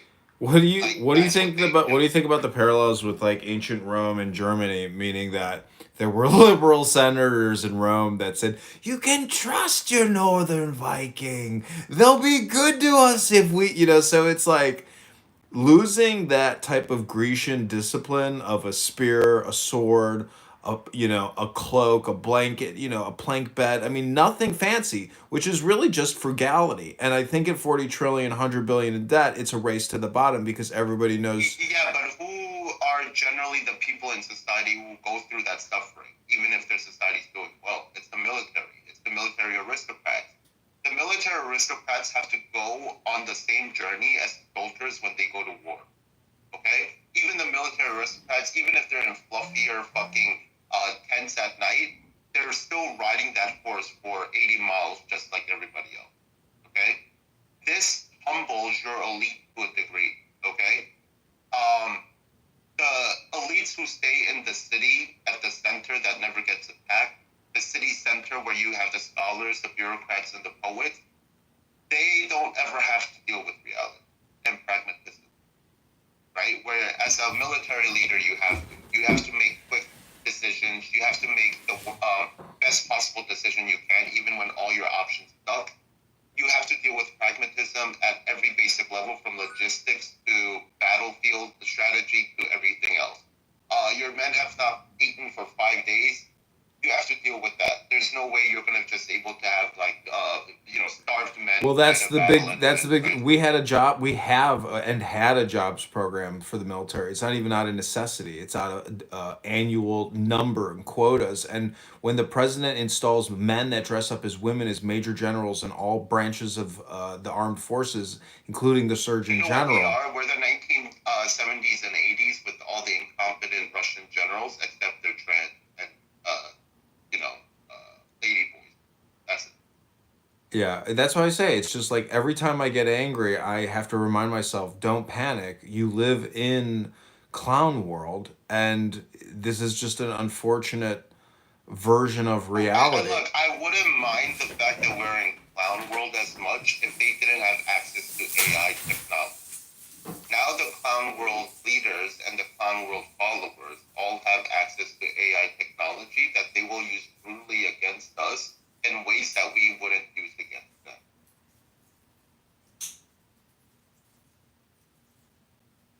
If conservative Christians behaved like leftists are behaving right now, in the last 100 years, 150 years, no one in America would openly say that they are atheist or liberal or leftist.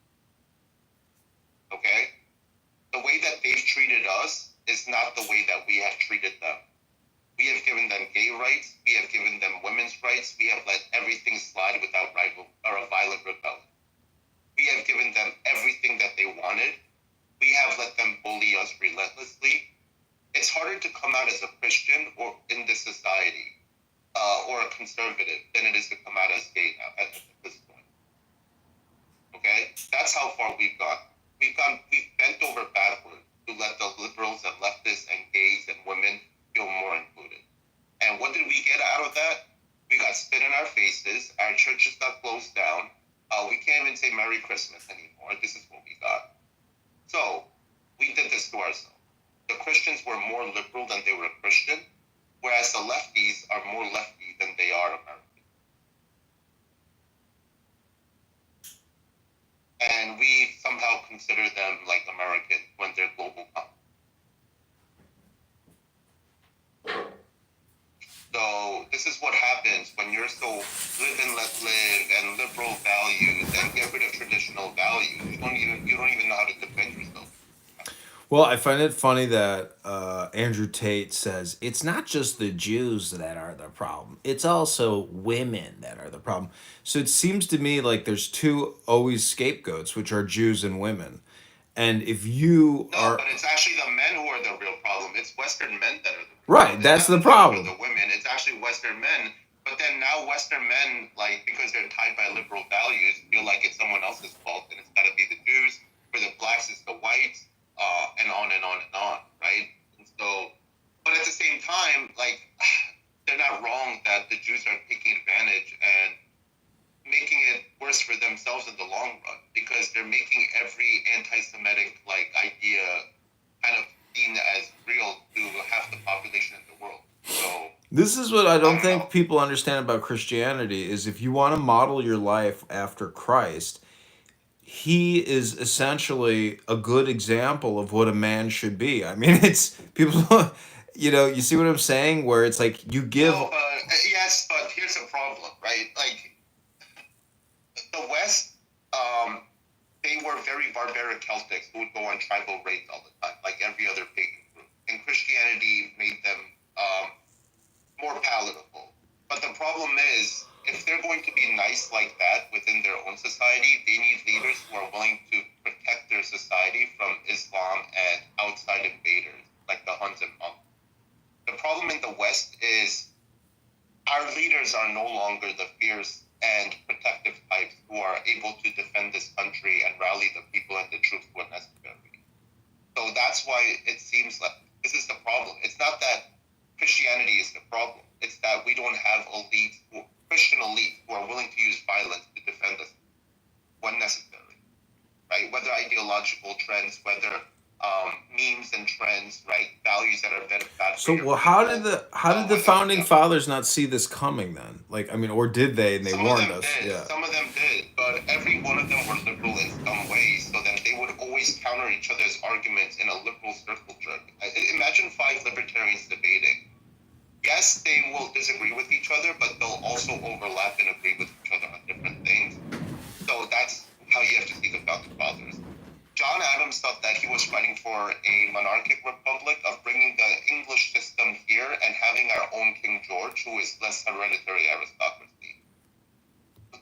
Jefferson wanted a communist society where every person had their own land and they would never be able to lose it. And Hamilton wanted like a capitalist empire to fight against also the British and the European empires, because he saw the world at that moment as a war of different geopolitical empires at a globalized stage, and either America would have to engage in it to do trade with the rest of the world or be cut off from the rest of the world by the European power. But isn't that also just all hyper-politicism in the sense that they all came from Europe? But that's liberalism. Yeah, but that's liberalism is the politicization of everything and getting rid of all tradition and religion and religious institutions and changing with them all with political. Yeah. That is liberalism. Exactly. So you can't be anti-communist but pro-liberalism, because if you hate communists for destroying the family structure and religion of your society and your customs and your institutions of the past, the founding fathers did the exact same thing against European Anglican Church, primogeniture, aristocracy, and monarchy. But those are the institutions that got to Europe to where it is. audience and revisiting the classics of Greece and Rome and Persia. It's Christianity that. So as the West is deconstructing all the things that made them them, we are no longer the West anymore. We're just a bunch of consumers. We're not even the West at this point.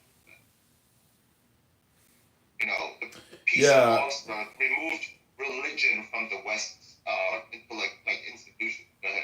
You know what blows my mind is like at my workplace, which I probably don't work there anymore. But anyways, the point is, you know, we had to go through all this like social media training. You can't say this, you can't do that.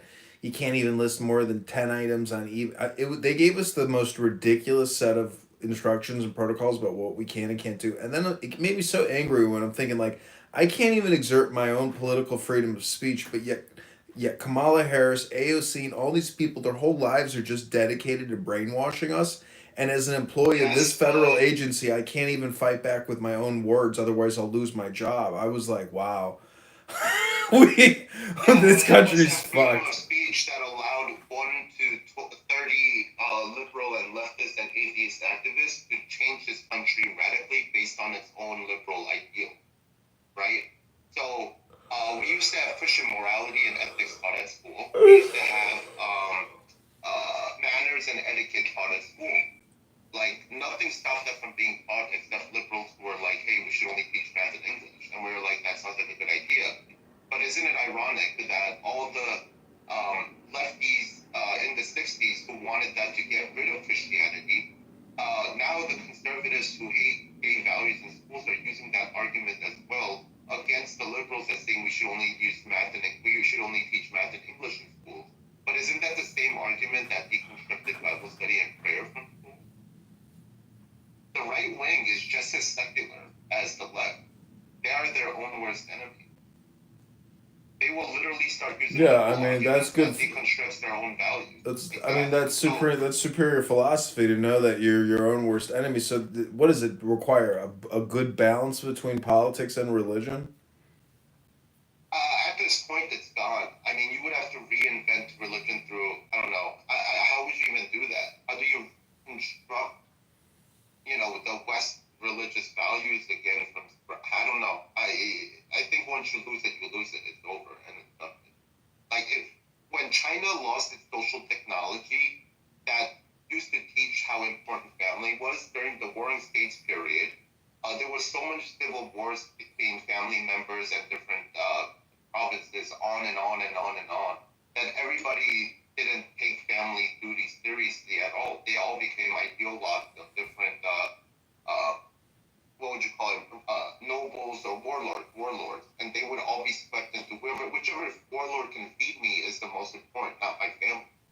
So Confucius had to, for there to be stability again and for there to be morally just governments again, he had to redevelop the idea of how important your family is, how important your duties to your family are, and then that extends to the rest of society. It's not that you're loyal to your nobleman first. No, it's you're loyal to your family first. So he had to reinvent the social technology of that, and he started doing that in 400 BC. It took until 380, 700 years later for a society to take his values seriously, and then to use them as the founding ideas of the society. So Confucius had to literally reinvent the idea that families are important, and it took 700 years for China to relearn that idea. So they went through the Dark Ages from 400 BC to 300 AD until the dynasty started accepting his idea because they tried every other idea and failed.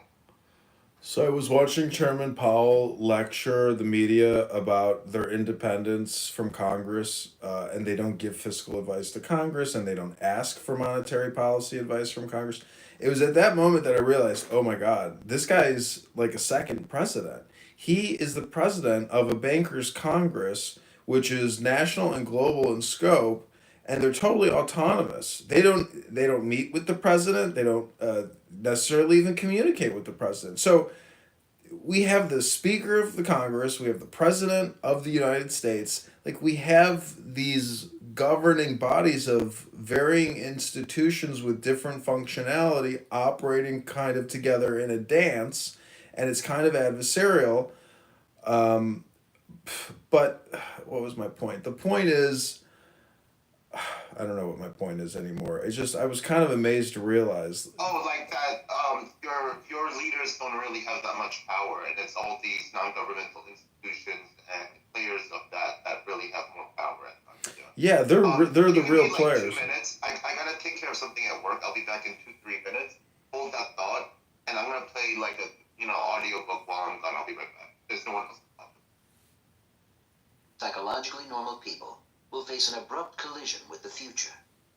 Citizens of the world's richest and most technologically advanced nations, many of them will find it increasingly painful to keep up with the incessant demand for change that characterizes our time. For them, the future will have arrived too soon. Hey, Pat, give me a call. I want to take your money now. Give me your money who seek to now. thrive on change, who crest its waves joyfully, as well as those multitudes of others who resist it or seek flight from it. It is about our capacity to adapt. It is about the future and the shock that its arrival brings. Western society for the past 300 years has been caught up in a firestorm of change. This storm, far from abating, now appears to be gathering force. Change sweeps through the highly industrialized countries with waves of ever-accelerating speed and unprecedented impact. It spawns in its wake all sorts of curious social flora, from psychedelic churches and free universities to science cities in the Arctic and wife swap clubs in California. It breeds odd personalities, too. Children who at 12 are no longer childlike. Adults who at 50 are children of 12. There are rich men who play-act poverty, computer programmers who turn on with LSD. There are anarchists who, beneath their dirty denim shirts, are outrageous conformists, and conformists who, beneath their button-down collars, are outrageous anarchists. There are married priests and atheist ministers and Jewish Zen Buddhists. We have pop and op and art cinétique. There are playboy clubs and homosexual movie theaters, amphetamines and tranquilizers, anger, affluence, and oblivion. Much oblivion. Is there some way to explain so strange a scene without recourse to the jargon of psychoanalysis or the murky cliches of existentialism? A strange new society is apparently erupting in our midst. Is there a way to understand it, to shape its development? How can we come to terms with it? Much that now strikes us as incomprehensible would be far less so if we took a fresh look at the racing rate of change that makes reality seem sometimes like a kaleidoscope run wild. For the acceleration of change does not merely buffet industries or nations. It is a concrete force that reaches deep into our personal lives, compels us to act out new roles, and confronts us with the danger of a new and powerfully upsetting psychological disease. This new disease can be called future shock, and a knowledge of its sources and symptoms helps explain many things that otherwise defy rational analysis. The unprepared visitor. The parallel term culture shock has already begun to creep into the popular vocabulary. Culture shock is the effect that immersion in a strange culture has on the unprepared visitor. Peace Corps volunteers suffer from it in Borneo or Brazil. Marco Polo probably suffered from it in Cathay. Culture shock is what happens when a traveler suddenly finds himself in a place where yes may mean no, where a fixed price is negotiable, where to be kept waiting in an outer office is no cause for insult, where laughter may signify anger. It is what happens when the familiar psychological cues that help an individual to function in society are suddenly withdrawn and replaced by new ones that are strange or incomprehensible. The culture shock phenomenon accounts for much of the bewilderment, frustration, and disorientation that plagues Americans in their dealings with other societies. It causes a breakdown in communication, a misreading of reality, an inability to cope. Yet, culture shock is relatively mild in comparison with the much more serious malady, future shock. Future shock is the dizzying disorientation brought on by the premature arrival of the future. It may well be the most important disease of tomorrow. Future shock will not be found in Index Medicus or in any listing of psychological abnormalities. Yet, unless intelligent steps are taken to combat it, millions of human beings will find themselves increasingly disoriented, progressively incompetent to deal rationally with their environments. The malaise, mass neurosis, irrationality, and free-floating violence already apparent in contemporary life are merely a foretaste of what may lie ahead, unless we come to understand and treat this disease. Future shock is a time phenomenon, a product of the greatly accelerated rate of change in society. It arises from the superimposition of a new culture on an old one. It is culture shock in one's own society. But its impact is far worse. For most Peace Corps men, in fact most travelers, have the comforting knowledge that the culture they left behind will be there to return to. The victim of future shock does not. Take an individual out of his own culture and set him down suddenly in an environment sharply different from his own, with a different set of cues to react to, different conceptions of time, space, work, love, religion, sex, and everything else. Then cut him off from any hope of retreat to a more familiar social landscape, and the dislocation he suffers is doubly severe. Moreover, if this new culture is itself in constant turmoil, and if, worse yet, its values are incessantly changing, the sense of disorientation will be still further intensified. All right, I'm back. What was your question? Edmund? Yeah, I can't remember what my question was, but that was interesting about future shock, which is that's the thing. It's like we could argue, I mean, not even argue, but just like analyze and analyze and analyze, and then there's things that we don't even know about that are at play. Yes. So it's there. Yeah, we just can't stop the shock and awe that Dr. Bill Gates can throw at us with his $500 billion fortune. It's impossible to keep up with what is already on the schedule. Yeah, absolutely. And when we were listening to the podcast, and he was like, "Oh yeah, like it's just gonna infinitely grow at this point from now on, right? How do we stop every person from doing it?" Yeah.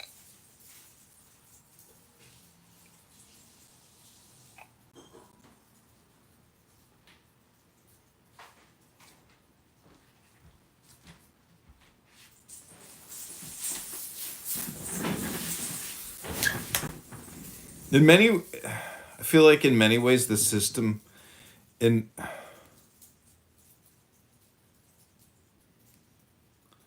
was saying that I feel like in many ways the system weeds itself out. It's like natural in a way, even though it seems totally unnatural because of propaganda and deception in communication.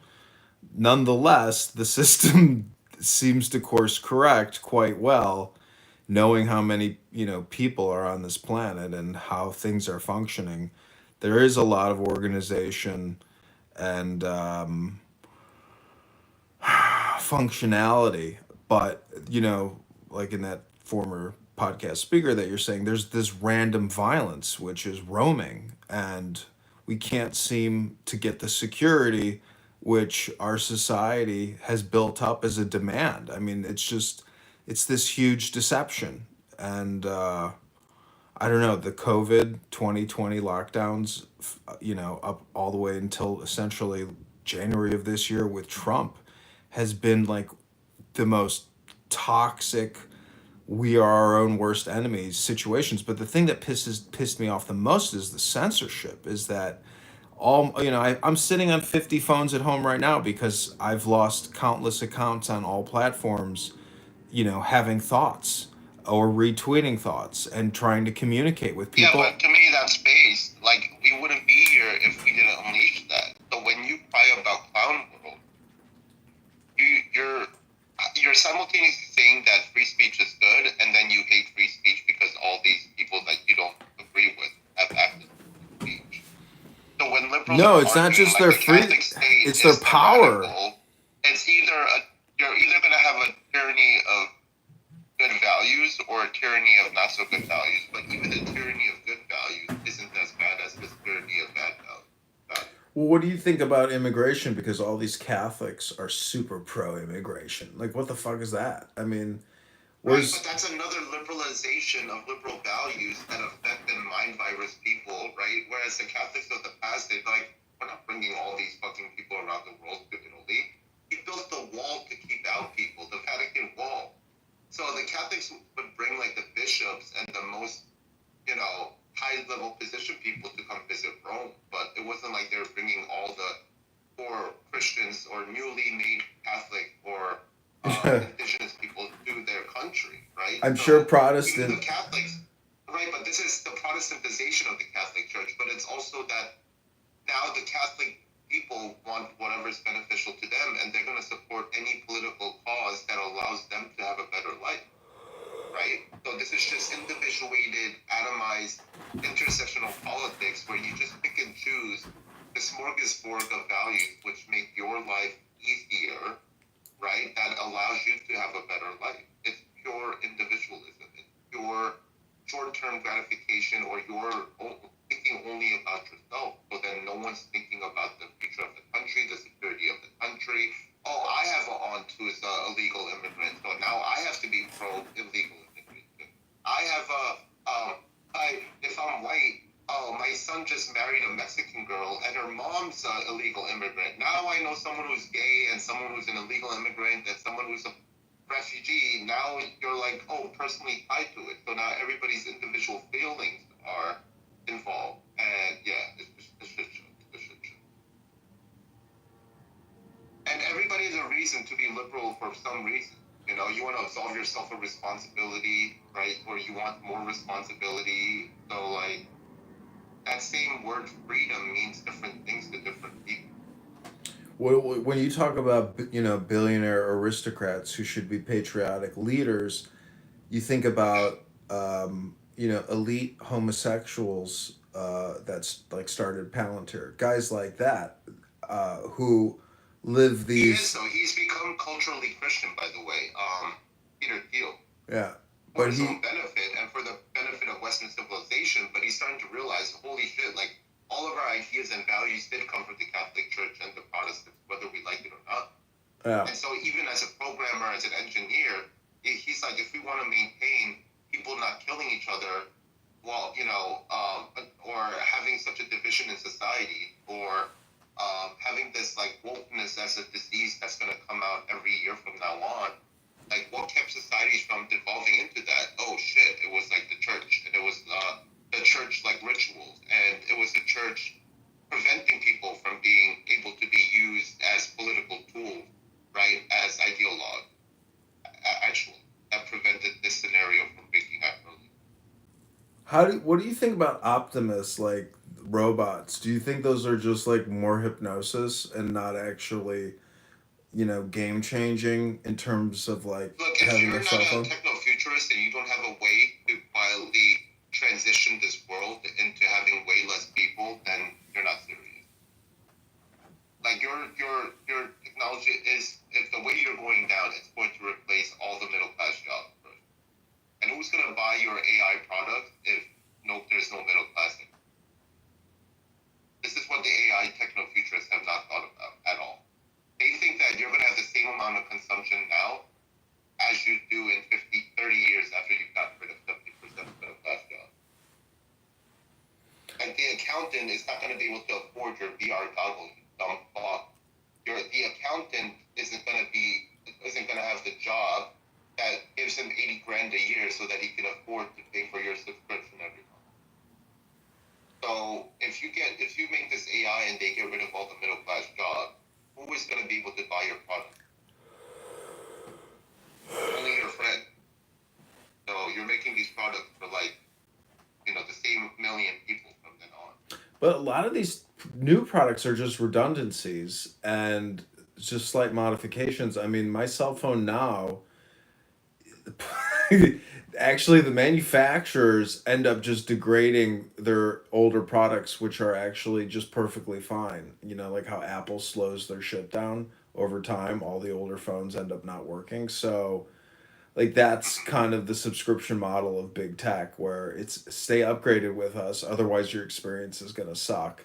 There's just so many micro levels of capture or aggression, you could call it, that it's like they're stringing you along. And so I've just, Clownhouse, to me, I have this love-hate relationship with it where I don't view people as spam, but now I do view people as spam. And like, you want to give people grace, but most people are just spam microphone projectors. That's it. There's no. This is what, like, religion and tradition is making it so that you don't become the spam of other strangers in your society who don't care about you, but so that you know to, like, just live your life. Like, have kids, go to church on Sundays, go fishing with your family, go to that festival from your village. Like, that's how you should be living. You shouldn't be thinking about politics as a middle class or lower class person. You shouldn't be, like, it's so stupid, this idea of individualization and rationalization of everything. Like, this idea that every person is planning out their future moves for the next 5 years, and then have a plan for 10 years, and 15 years, and 20 years, and 30 years, and 40 years. And you wouldn't even able to have that work rationally unless you were able to stabilize society so that there weren't massive changes into the future. But now that we are creating a society with massive changes into the future, moment by moment changes, along with the fact that you're expecting everybody to rationalize every decision, most people are going to just be fucked. Like, they're not going to know how to use ChatGPT. They're not going to understand, like, you're getting rid of every muscular job in society. You're basically making a society only for 130 IQ people. As like a 42-year-old, if I wanted to try to have a kid with a girl who was like early 20s, mid 20s, just based on attraction, fertility, etc. It's like I'm not even compatible with that person. Because they're all vaxxed, they're all hyper liberal. Yeah, different culture, different values, different religion. And what happens when every generation has the antithesis of the previous generation, which is what Thomas Jefferson wanted with the revolution every 20 years. Thomas Jefferson's idea was that no one should be responsible for the sins of their parent. All the policies, all the laws, all the economy, everything. And he's saying that the only way you could have true equality is if every generation revolts against the previous generation, erases all the debt, gets rid of all the he doesn't understand, but along with getting rid of all the debt, you're getting rid of all the knowledge, all the tradition, all the values, all the things that held your society together along with the debt. And he doesn't realize this because he's such an autistic retard. I'm laughing at what Double Agent is putting in the chat. He's trying to recreate Plato's Commonwealth that failed, that even Plato admitted failed, and was a stupid idea where you every 20 years you would redistribute the land to everybody. And he's like, damn, this shit doesn't work either. And people will eventually lose land because they're lazy, or they made bad decisions, or they had a bad season. I want to address what Double Agent has put in the chat. Yes, I live stream myself on YouTube, but I don't. I haven't vindictively doxed people or anything. So it's like I don't understand why Double Agent doesn't see that I'm just like acting as an activist to try to educate people about liberty. You're just acting as a manual bot, and you're a manual spam bot. And yeah, just be exactly. Honest with yourself. I am. I'm a manual spam bot who, instead of just making a bot to do this work for you, you're doing it manually. Yep, I agree. So Double Agent, I don't understand why you're so angry at me for trying to do something, what I consider. It is weird that you're just like recording and broadcasting this room to YouTube where no one will watch it. It is weird. We've had hundreds of viewers. We've been live for 138 minutes, and our peak was 30 viewers. Yeah, whatever, dude. Yeah. Maybe they're bots. They could be bots, yeah. Right, but maybe they're bots that anti-admin created to make you think they're showing it to people, but they're all... Well, somebody wrote, are you taking APAC money? So clearly that's not a bot. And then somebody else wrote, we must ensure the existence of the white race. What about the rest of us who aren't white? These are real people chatting on YouTube. But this is the stupid thing about WikiNets is they don't realize that their own liberal values of the last 400 years is what got them to this position. And even if you got rid of all the minorities in America, the white women would still fight for gay rights, white disabled rights, white retard rights, white, everything right. You wouldn't fix anything. You would just have the same problem with only white people. And but isn't that same problem. isn't white history in a way exactly the same as Asian history, especially amongst the Koreas and China and Japan? Like everybody has been feuding in their little section of the world for countless thousands of years, but it does seem that um, I don't know. It does seem like a feud between liberals and conservatives, or really like a class Yeah, warfare. that's been happening historically. in all throughout human history. I agree.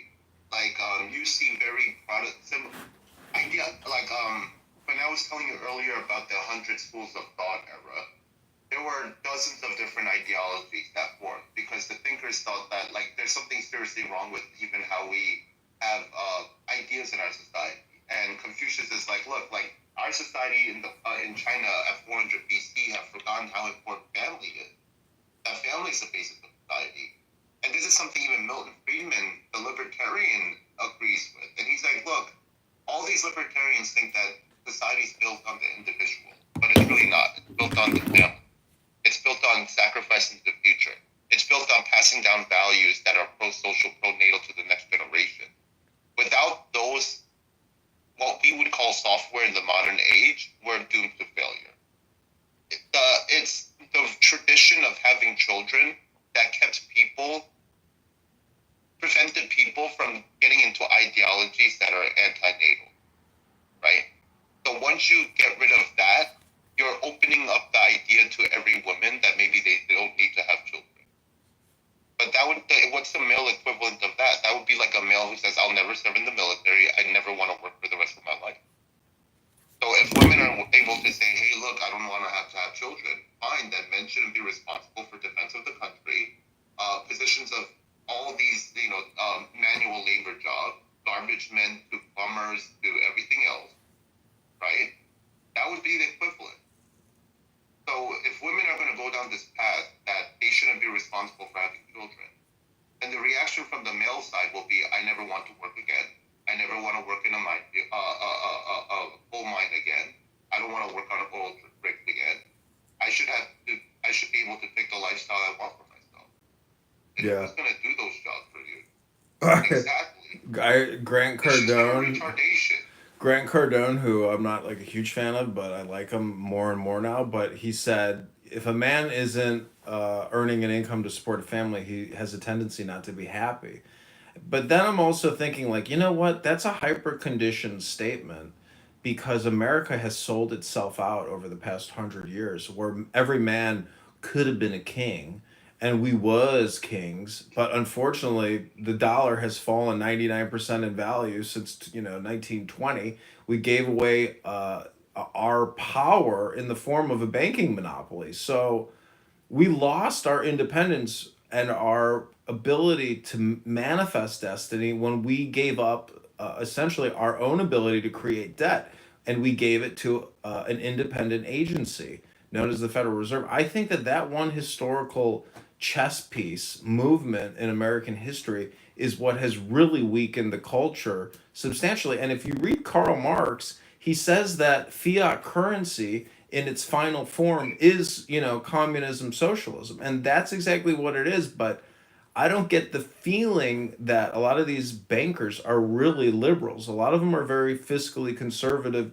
and prudent investors, and they don't want to see waste, fraud, and abuse, but they can't stop Congress from obeying their special interests because if the money doesn't get created, the special interest won't even turn a fucking profit. The whole system is built on currency manipulation, fake money. All profits, majority of all profits are created essentially through the 35% borrowing of the GDP through the Federal Reserve System and Congress's lack of morals and fiscal prudence. So we have a congressional problem, and then we have this Federal Reserve Chairman snake that talks out of both sides of his mouth. It's an interesting situation because it's working. But how long will the scam work? I mean, it's definitely a Ponzi scheme that we are all living in. It's totally immoral and fiscally, ridiculous. And Doge and Elon Musk are, for the first time in our fucking lives, we're all like, oh shit, the news is fake, money's fake. Like, not that money is fake, but meaning that they're wasting the money on all kinds of bullshit contracts. Every single agency has a limit. They've eliminated thousands of bullshit contracts worth $500 million. It's like, oh fuck, it's a lot of money to just throw out the window for DEI research on climate change in Kenya. It's like, as a voter, I mean, I see things in society, but really this waste of money is enough to make every taxpayer puke in his mouth and say, these fucking frauds, these fucking liars, they're all criminals, they're all spammers, and everybody should be up in arms about their congresspeople, their senators, their local politicians, because they shouldn't even fucking exist. It's all just parasitism eating itself. It's fucking gross. And the founding fathers, I don't understand. Like, this isn't what it was. That it's all outside the charter of the Constitution, except for the Census Bureau. So the whole thing is bullshit. We don't like, we. It's amazing how far we've come, but we have not weaved in libertarian fiscal policy into our ethos or our ethics, morals, virtues, etc. So we've eaten ourselves up, and there's not that much left to eat, in my opinion. Yeah, I agree, but again, all of it stems from liberalism. Liberalism deconstructs the family. Liberal capitalism deconstructs, all the institutions and values.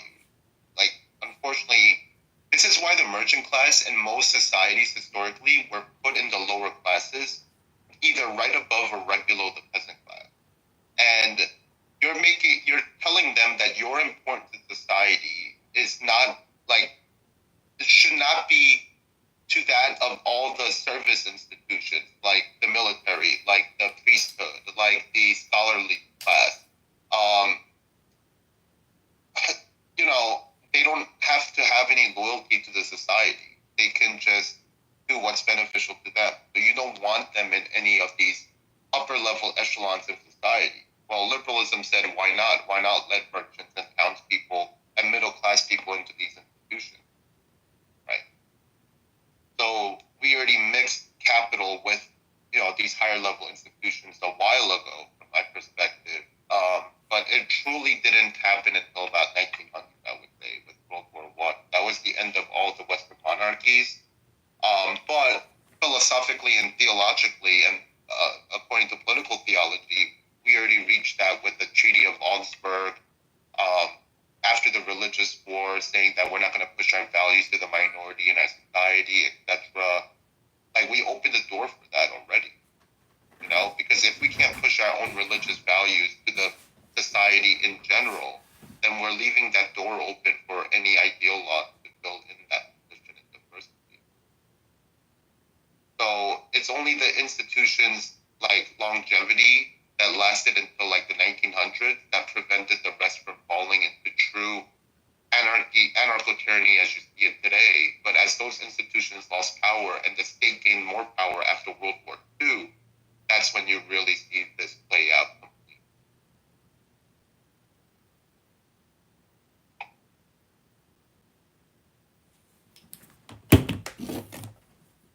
I mean, so what if you had Trump under your control, and you could get him to do anything, or you were in I don't even know control? where to start. There's so many things to fix at this point in every level, from education to the economy to banking to civic culture to geopolitics in Asia and securing Central America. There's just all the things that our leaders haven't thought of doing for the last 50 years he would have to do. And I don't even know how that's possible. So he's in a situation where if he does too much, he'll be criticized. If he does too little, he'll be criticized from every perspective, every aisle. Pro-Zionist conservatives, anti-Zionist conservatives. But that's like, this is why no one wants to be a leader in the West, because everything they do can be hyper-criticized by any fashion, whether it's gender, whether it's age group, whether it's everybody in society. He becomes everybody's sacrificial lamb to blame for all their problems. So we're going back to paganism.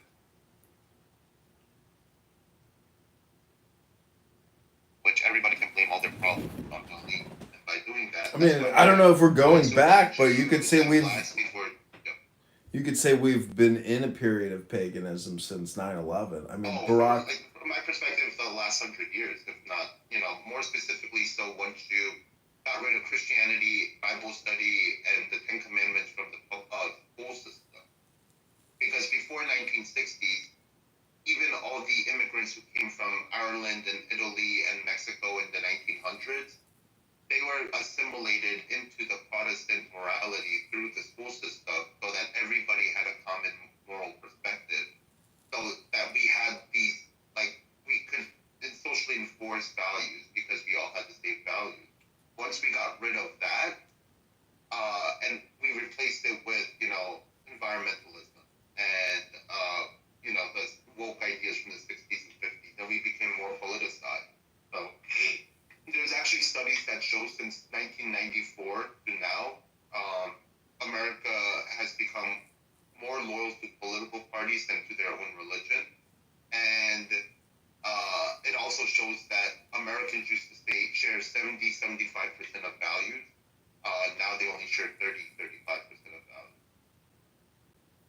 So we're fractured into two different moral frameworks completely, which is The problem is the government or the will of the people will always be subverted because of lobbying and special interests. So there's no way to be nationalistic or patriotic. Right? We're literally going to have people who try to rescue illegal immigrants and hide them in their homes, thinking that they're Anne Frank and they're saviors. And then you're going to have right-wingers who are trying to prevent Christian immigrants from being exported out of the country, maybe. I don't know. Or some inverse version of that, right? So I don't know. I don't know. There's no real... I mean, I often thought that if they could cut the NDAA by $700 billion a year, Medicare, Medicaid by $1 trillion, Social Security by half a trillion, and then issue everybody constitution, pocket-sized constitutions and a pistol and ammunition. Yeah, you're retarded. But I mean, what I'm trying to say is they have to. Let me blackpill the shit out of you for a second. In the Middle Ages, when 99% of society could not read or write, they were more Christian when they had the original Latin Mass than they are now when most people have the ability to read the Bible, whether Catholic or Protestant. Alright? That should be the biggest black pill for you. The fact that the entirety of Western feudalism was more religious than nowadays when most people have access to the Bible, and to history should convince you that this idea of everybody rationally coming to read the Constitution is just bullshit. Well, it's actually the values and the institutions. Well, what I'm saying is they deconstruct the government by 80% and only leave 20% of it left, and then they mandate and prevent any future expansion in government. It has to be capped to the GDP. No, even that's stupid because you're falling into the libertarian trap where you think that you only need militias scattered around in every state for you to be ready for an invasion by a foreign force, and that's retarded. I mean, how many? Everybody's gonna have carriers, and everybody's gonna have their own carriers and their own fucking AI drone, planes, and you're gonna have your militia with your shotgun and your fucking rifle. Well, based on the national deficit, how many generations, even if they were totally fiscally prudent and conservative, how many generations will it take to get the budget back to let's say $5 trillion? It's not gonna happen. Yeah.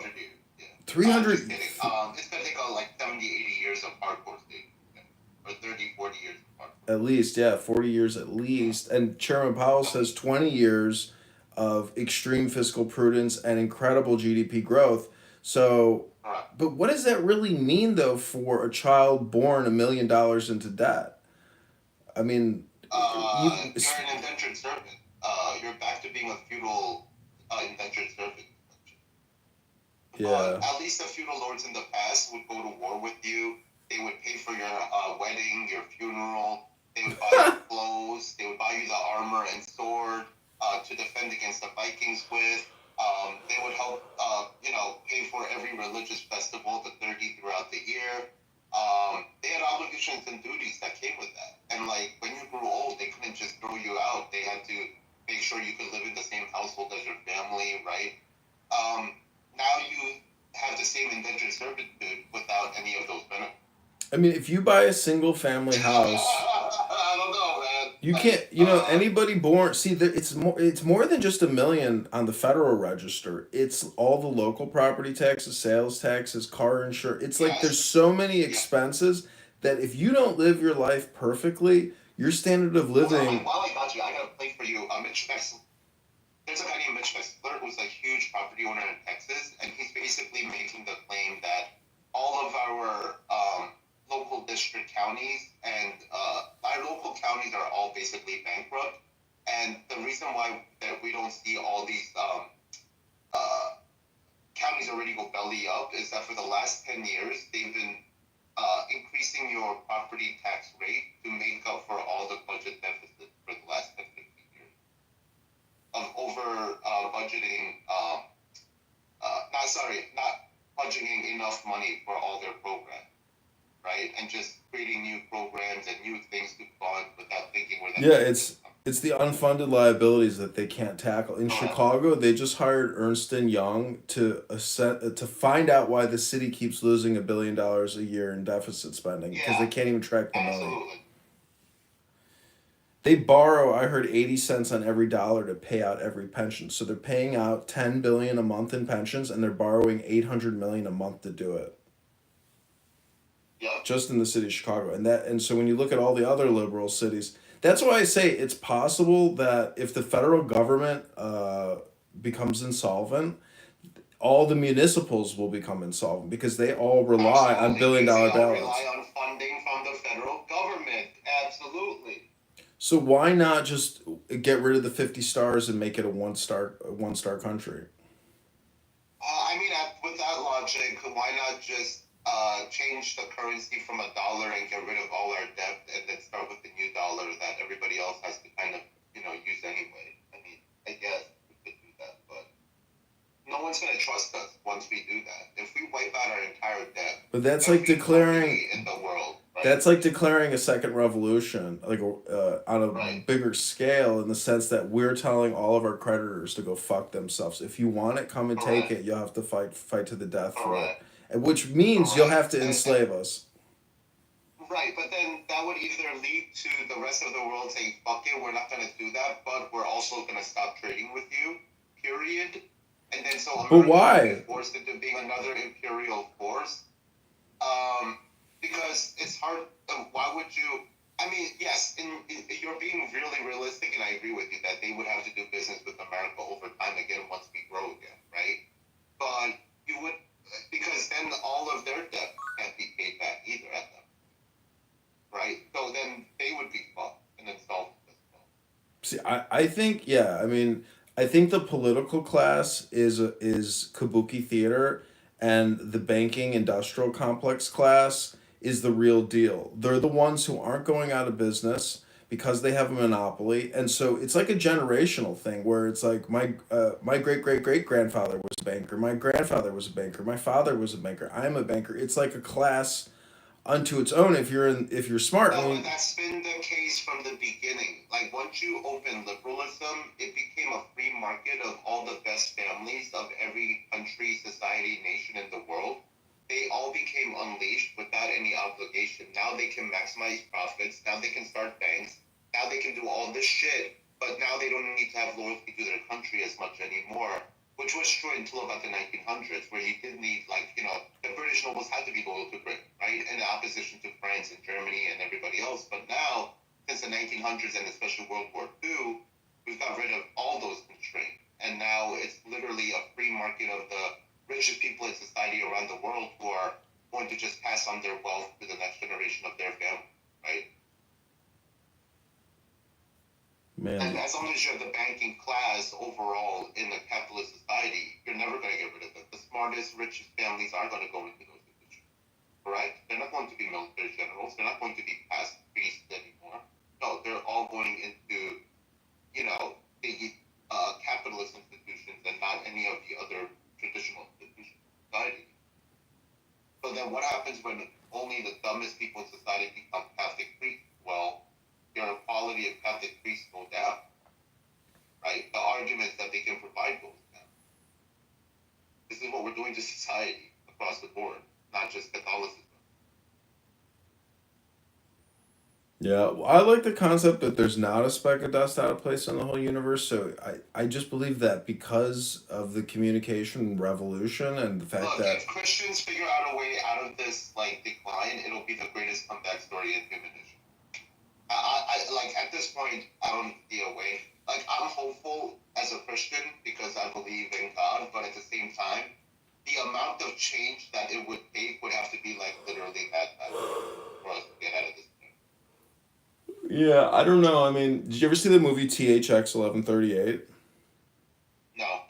It's George Lucas's first film, and you know he did Star Wars and all that. And so what it is, it's a race of human beings living underground because of nuclear scorched Earth, but everybody's fully automated and they have to take a medication, and they're no longer like people. They're just like robots. But one guy stops taking his medication. He falls in love with a girl. He convinces her to stop taking the medication, and then they escape the underground work colony and breach the soil and come up on the face of the earth. But then they realize it's destroyed.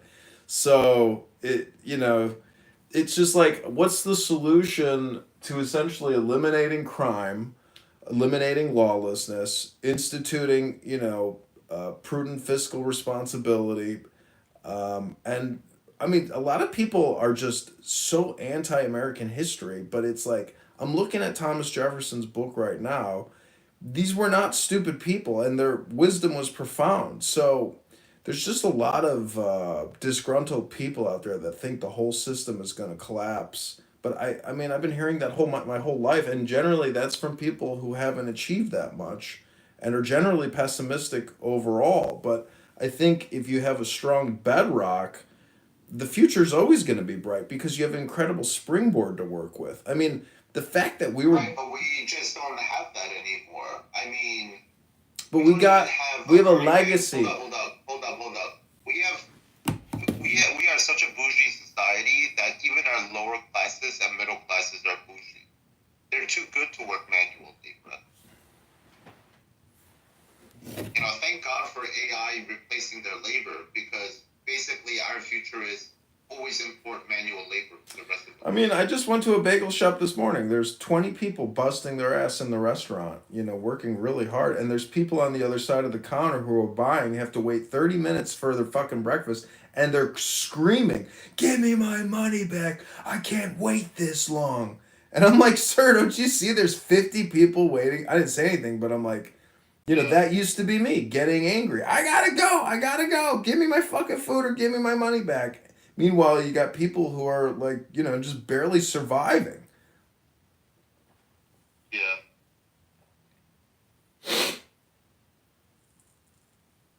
I don't know. World War One, World War Two fucked us. Vietnam fucked us. The Korean War fucked us.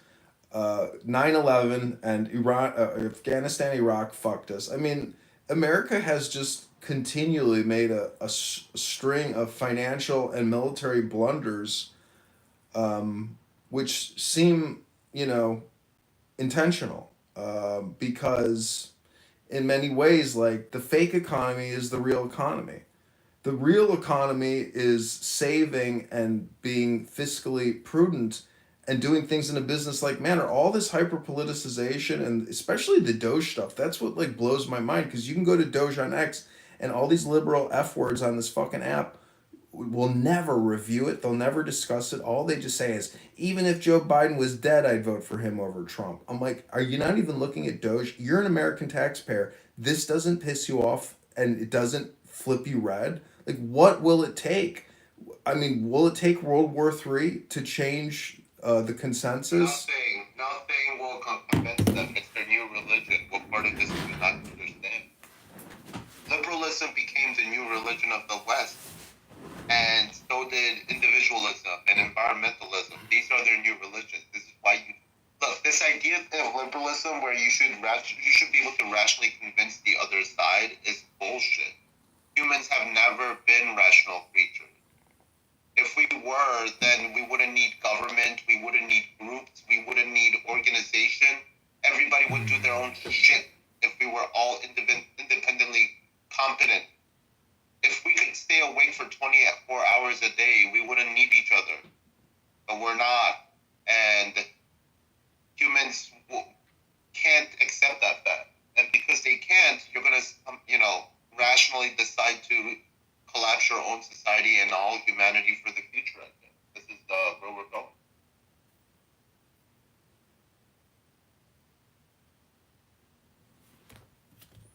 Like, no matter how good your society is, if you won't reproduce people, then your ideas will not be replicated in the future. And liberalism seems to, in every form, unfortunately, unless it's like Christian liberalism, which it failed to maintain solely as Christian liberalism and eventually became secular liberalism. But if you don't have these pronatal values, you're fucked as a society, and that's what, like, freedom gives you the freedom from being a mother, freedom from being a father, freedom from being a soldier, freedom from being a night watchman, freedom from being a general, freedom from being all these positions in society that we all need each other to do. It just gives you the freedom not to do any of those things. Who cares if the whole town gets raped because you wanted to sleep at night because that's your job and you're like, fuck that shit, I don't want to do that.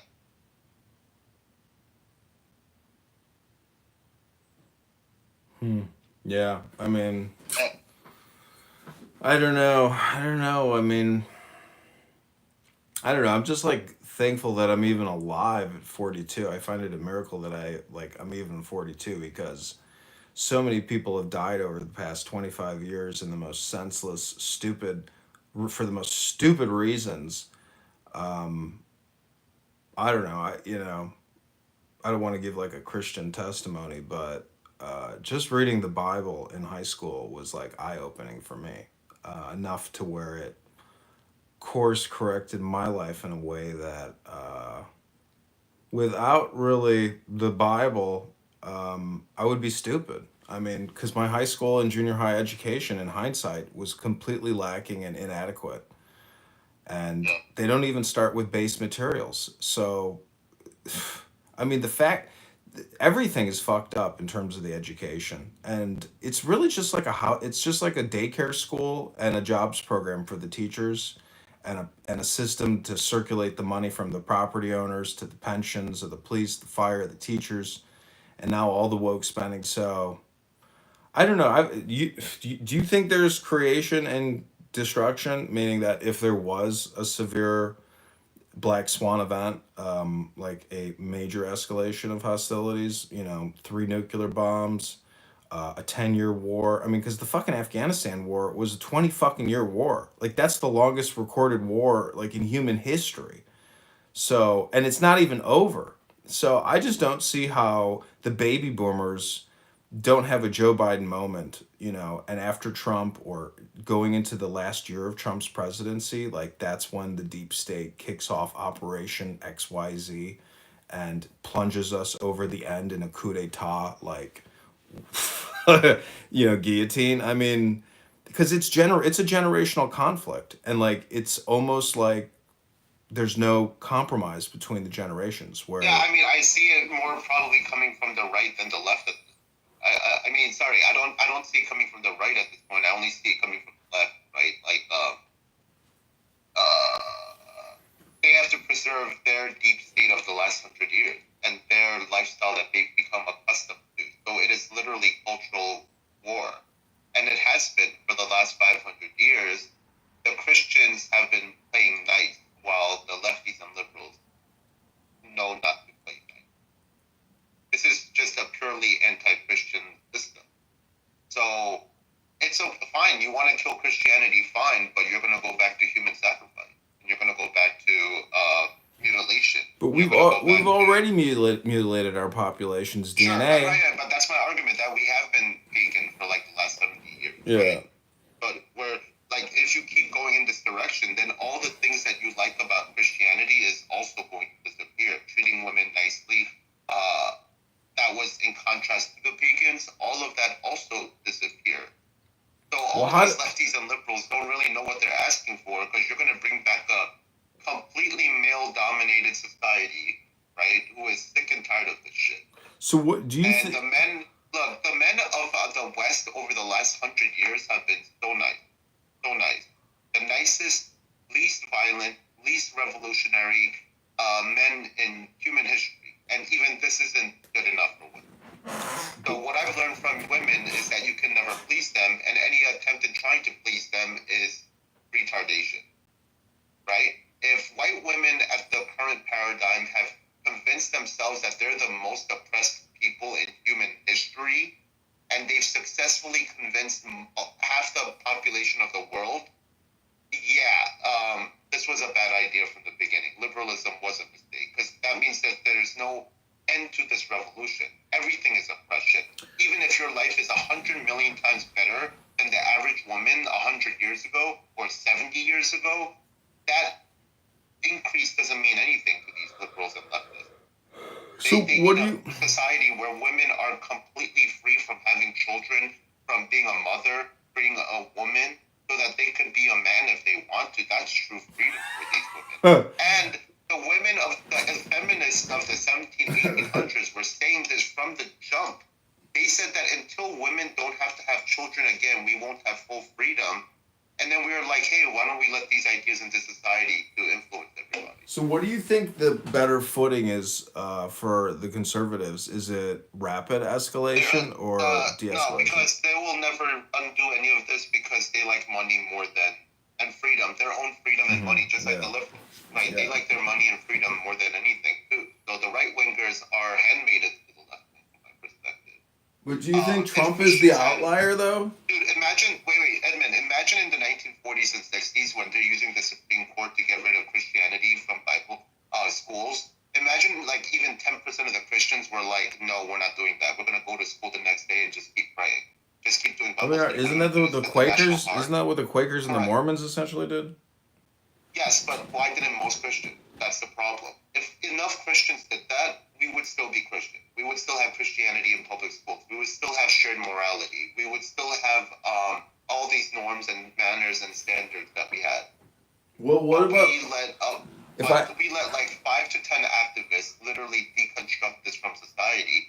Now that, and the irony is, now that the right-wingers are the cultural minority, they should be using that same argument to deconstruct gay and trans propaganda from schools and liberal propaganda from schools. But the irony is, they didn't do it to defend themselves, and they won't use the same tactics of the left against the left to deconstruct their own ideology from these schools. Isn't no education better than the education of, like, a trans man? Yes, I agree, yeah. But that's what, like, all the liberals of the 1600s is like, oh, you're preventing that, rural farmer from reading books, so he can be convinced by Pope, so. Yeah. Like, liberals have this idea that all their children are only going to meet good people growing up because they're surrounded by good people in their middle-class neighborhoods. So they could never imagine, like, I don't know, some white trash or black trash from the hood trying to, like, turn their kids into a trick and turn them out. So they never teach them how to defend themselves in these scenarios because they only think that most middle-class white people are chill, but then they're getting them ready and very naive children to be used easily by criminals once they send them to, like, major cities to be college students. Yeah. Oh, man. I don't know. I mean, you gotta be vigilant. I don't have any kids, but I mean, if I did, I would do homeschooling and I would have my own library. Bro, like, I mean, you and I know if you go to any major mall in the 90s and 2000s, there were 35-year-old Hot Topic store workers hanging out with, like, 12-year-old and 14-year-old girls all day. You know exactly what I'm talking about. We let this happen under the guise of free speech.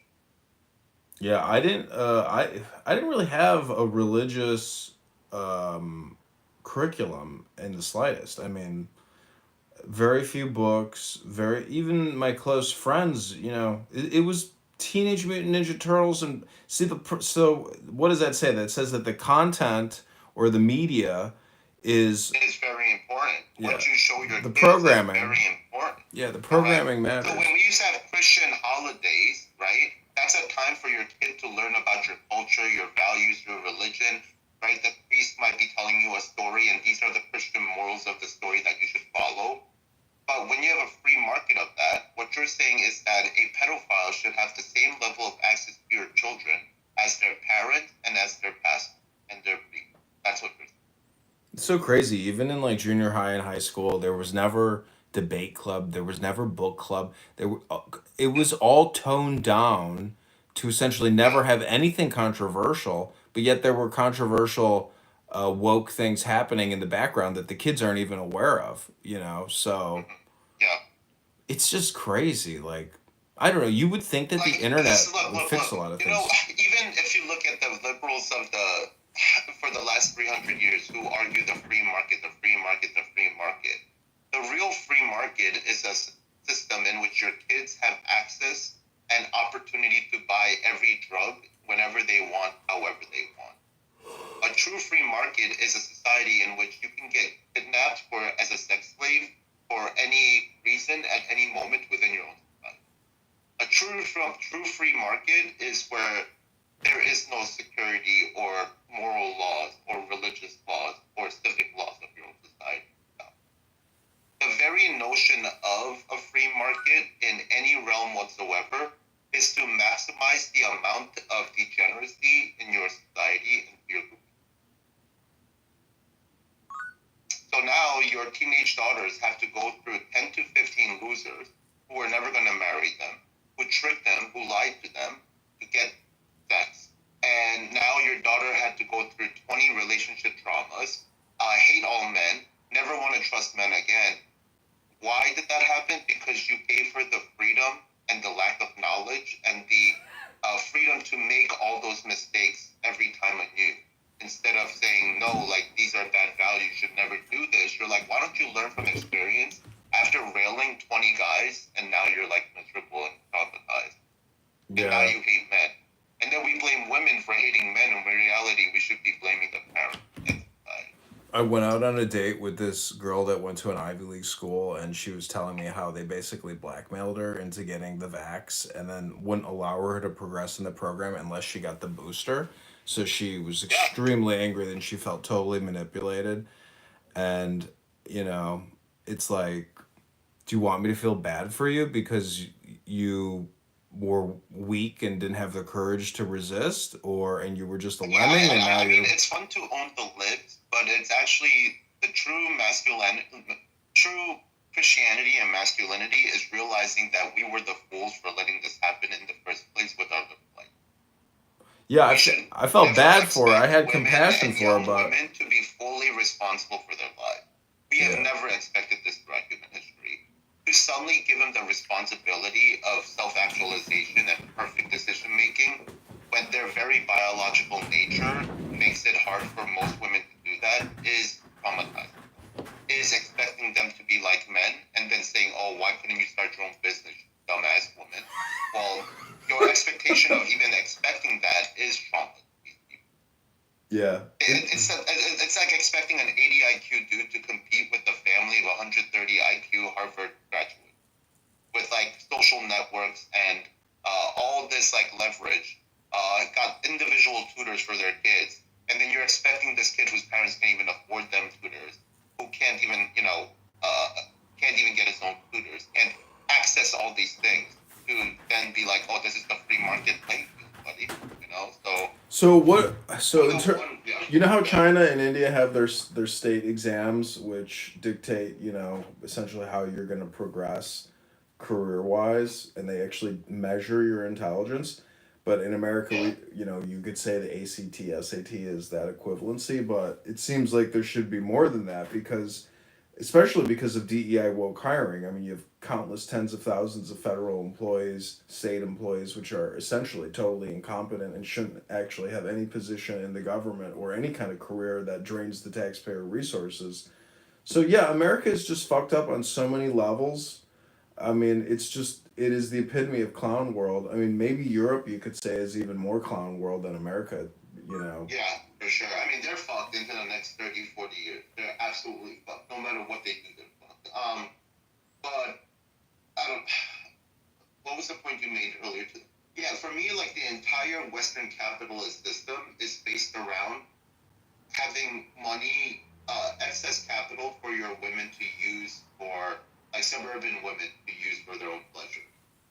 So the last 400 years of mercantilist capitalism, who did it benefit the most? Women, upper class, middle class women, buying silk from China China, right, getting all the luxuries from around the world.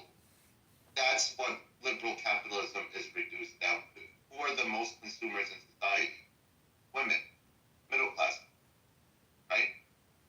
So this whole economic system is revolving around the fact that we can use your daughter to buy NSYNC and all the merchandise associated with it, then Backstreet Boys and all the merchandise associated with it, stickers and posters and concert tickets, and then Britney Spears' merchandise and everything associated. And then for boys, it was Pokemon cards and Nintendo and the whole economy Pogs, comic books. Your mom buying that for your kids, correct? So this whole economic system is basically, getting the woman to spend money without thinking. Basically. That's this whole economic. Yeah. And then on top of that, your wife will be like, you might say to your wife, look, I want to live near to my parents or your parents so that our kids will have someone. And then the wife will say, yeah, but all my friends are moving to like this great suburb outside of California, and I want that lifestyle. Well, then you can't, as a woman, then complain that you're getting postpartum depression and lonely and have no one to help you, and there's no one around you that you can trust because, like, you would rather have that loneliness than, like, security and stability of your family or not. And people are just making these stupid decisions that they all regret. Like, look at these middle-class people who hire foreigners, like Mexicans and Haitians, to raise their kids, and then they're suddenly surprised that they're fucking Catholic. What did you expect was going to happen, dumbass? Or if they speak Spanish better than their own language, would they know more about their health than they do about their parents? What did you expect? What did you expect? And then they're like, oh, I shouldn't have done this, I regret it, blah, blah, blah. Well, I feel like part of the problem is everyone is just a consumer and just they're just buyers and not sellers. So these cell phones, which are the most amazing communication devices in human history, it's all mostly one way, which is incoming, and there's a very small percentage of all consumers that are actually creators and independent thinkers. So you literally do have like the biggest drone population of memory repeaters from mainstream media in human history. So it's part of Yes, but even if you go back to hunter-gatherer times, a young male wasn't able to hunt enough animals to become productive rather than taking resources until about age 30. So most women and men in society were not providing enough food to make up for their own energy consumption. It was the best hunters who are in their 30s and 40s who were bringing back the biggest game animals and like the most amount of rabbit and the most amount of squirrels, whereas like a young hunter would get one for the entire day. Yeah, but I mean, didn't the agricultural age essentially, foster that but energy? even then, it was still similar. It was still that men are producing the most, right, etc. But then now we've dampened down the men and raised up women who are sometimes better in these schools, right? But in knowledge terms, I met a lot of guys in the working class that are way smarter than the average college student, and they should be the ones in college, not the women who are just going to marry. That's a waste of time.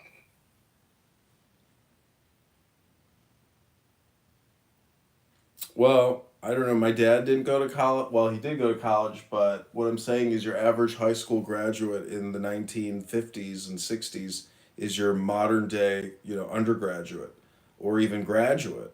But it's always still an index. It's still an index of intelligence because there's so many factors, especially the environment, and just go to your local gym and look at how many people are working out versus how many people are staring at their cell phones.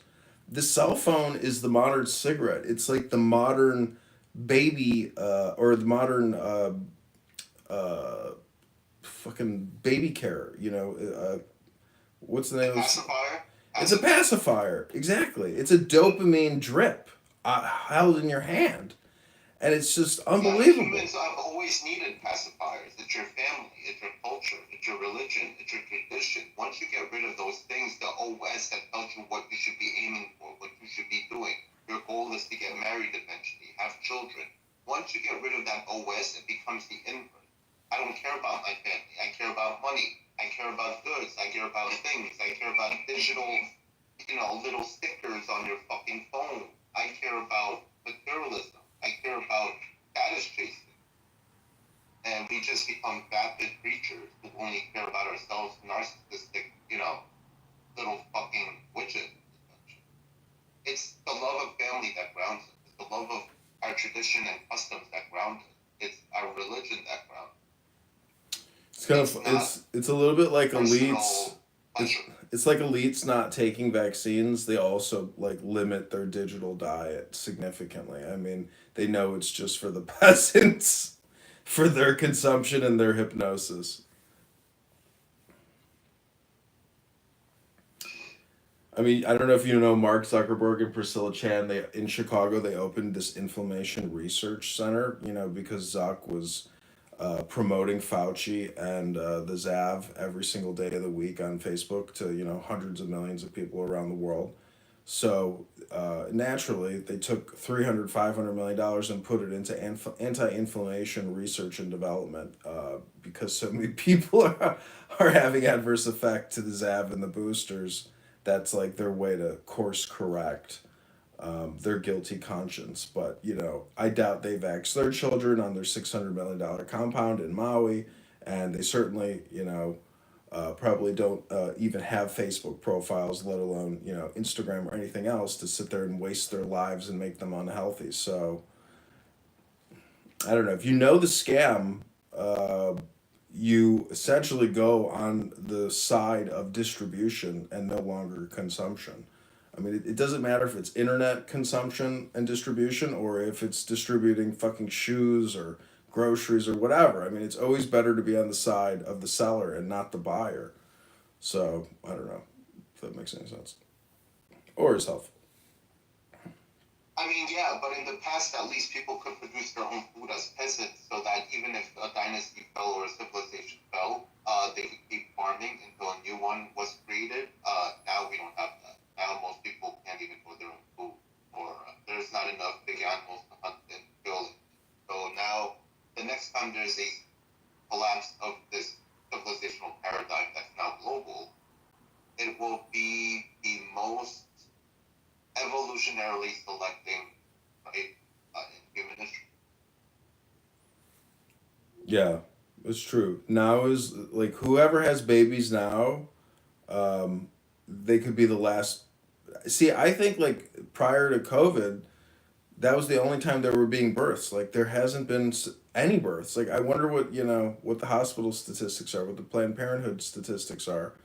I've seen the charts, and it's like at the lowest level of human history, and it just keeps decreasing. So, people who don't think that the ZAV and COVID-19 wasn't some type of European American elite eugenics program for population control, I think are stupid. I don't know. Right now, they need more people. They don't have enough laborers in the future, depending on how fast they're. But not the people they want. I mean, they're importing labor versus growing a labor force, and they have manipulated birth rates through the ZAP and through other vaccines. Maybe, I don't know about that. I mean, you can't honestly think that Pfizer, Moderna, J&J has your best interest at heart when the CDC and the Pentagon do Operation Warp Speed.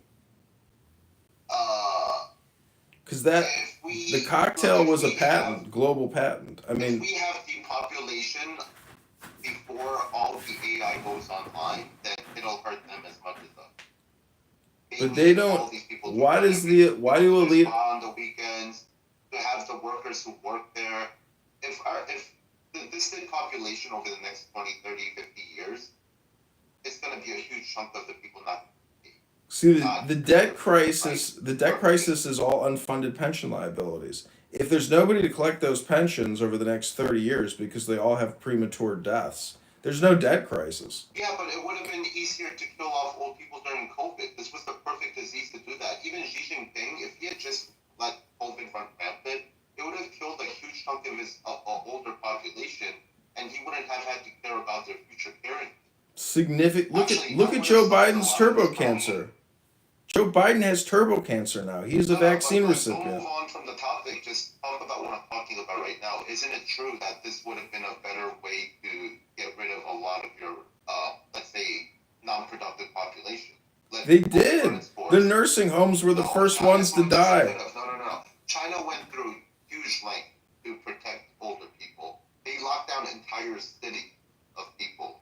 But that was all ineffective and bad planning and panicking. It didn't even work. Sweden didn't lock down. I'm not talking about whether it's effective or not. I'm talking about the intent behind the act. I know, but it's what caused a lot of the deaths is the lockdown. Hold up. Let's be real. Hold up. Let's be real here that a lot of elites around the world could have used COVID as a way to kill off the elderly. They did. What do you think? It was part of it. Bro. Think logically. I am. Full retard on me. Shut up and listen then, because you're not getting what I'm saying. If they hadn't let anybody locked up, if they had no lockdowns at all, way more older people would have died from all the young people bringing COVID home. Okay? Way more people would have died. What I'm arguing is that if Xi Jinping wanted to get rid of the future problem of having to take care of all these elderly people, he could have let COVID run rampant. All the young people would have been fine. The elderly people would have been killed off, and he would have a much younger population that even Japan could have benefited of, or the West. They didn't do this. In fact, they overreacted to the opposite end, where they're trying to preserve every fucking old person's life as much as possible. I know, but in the act of... theory of these people trying to depopulate the world doesn't make sense. But look at Sweden. This would have been the perfect excuse to do that. Look at Sweden, though. They didn't lock down. The lockdowns would have done that. Sweden didn't lock down, and they had the lowest mortality rate from COVID-19 and the vaccine. They didn't lock down. So your theory about China's lockdown preserving the old, I just don't think is No. is Well, what. That also has to depend on how mobile old people are in your society in general, on average, anyway. But there's a lot of these factors, fine. But we didn't know this before. You can only say this after COVID, whereas during COVID and before COVID, it wasn't so obvious now. People are not just dying from COVID. People are dying from the vaccine.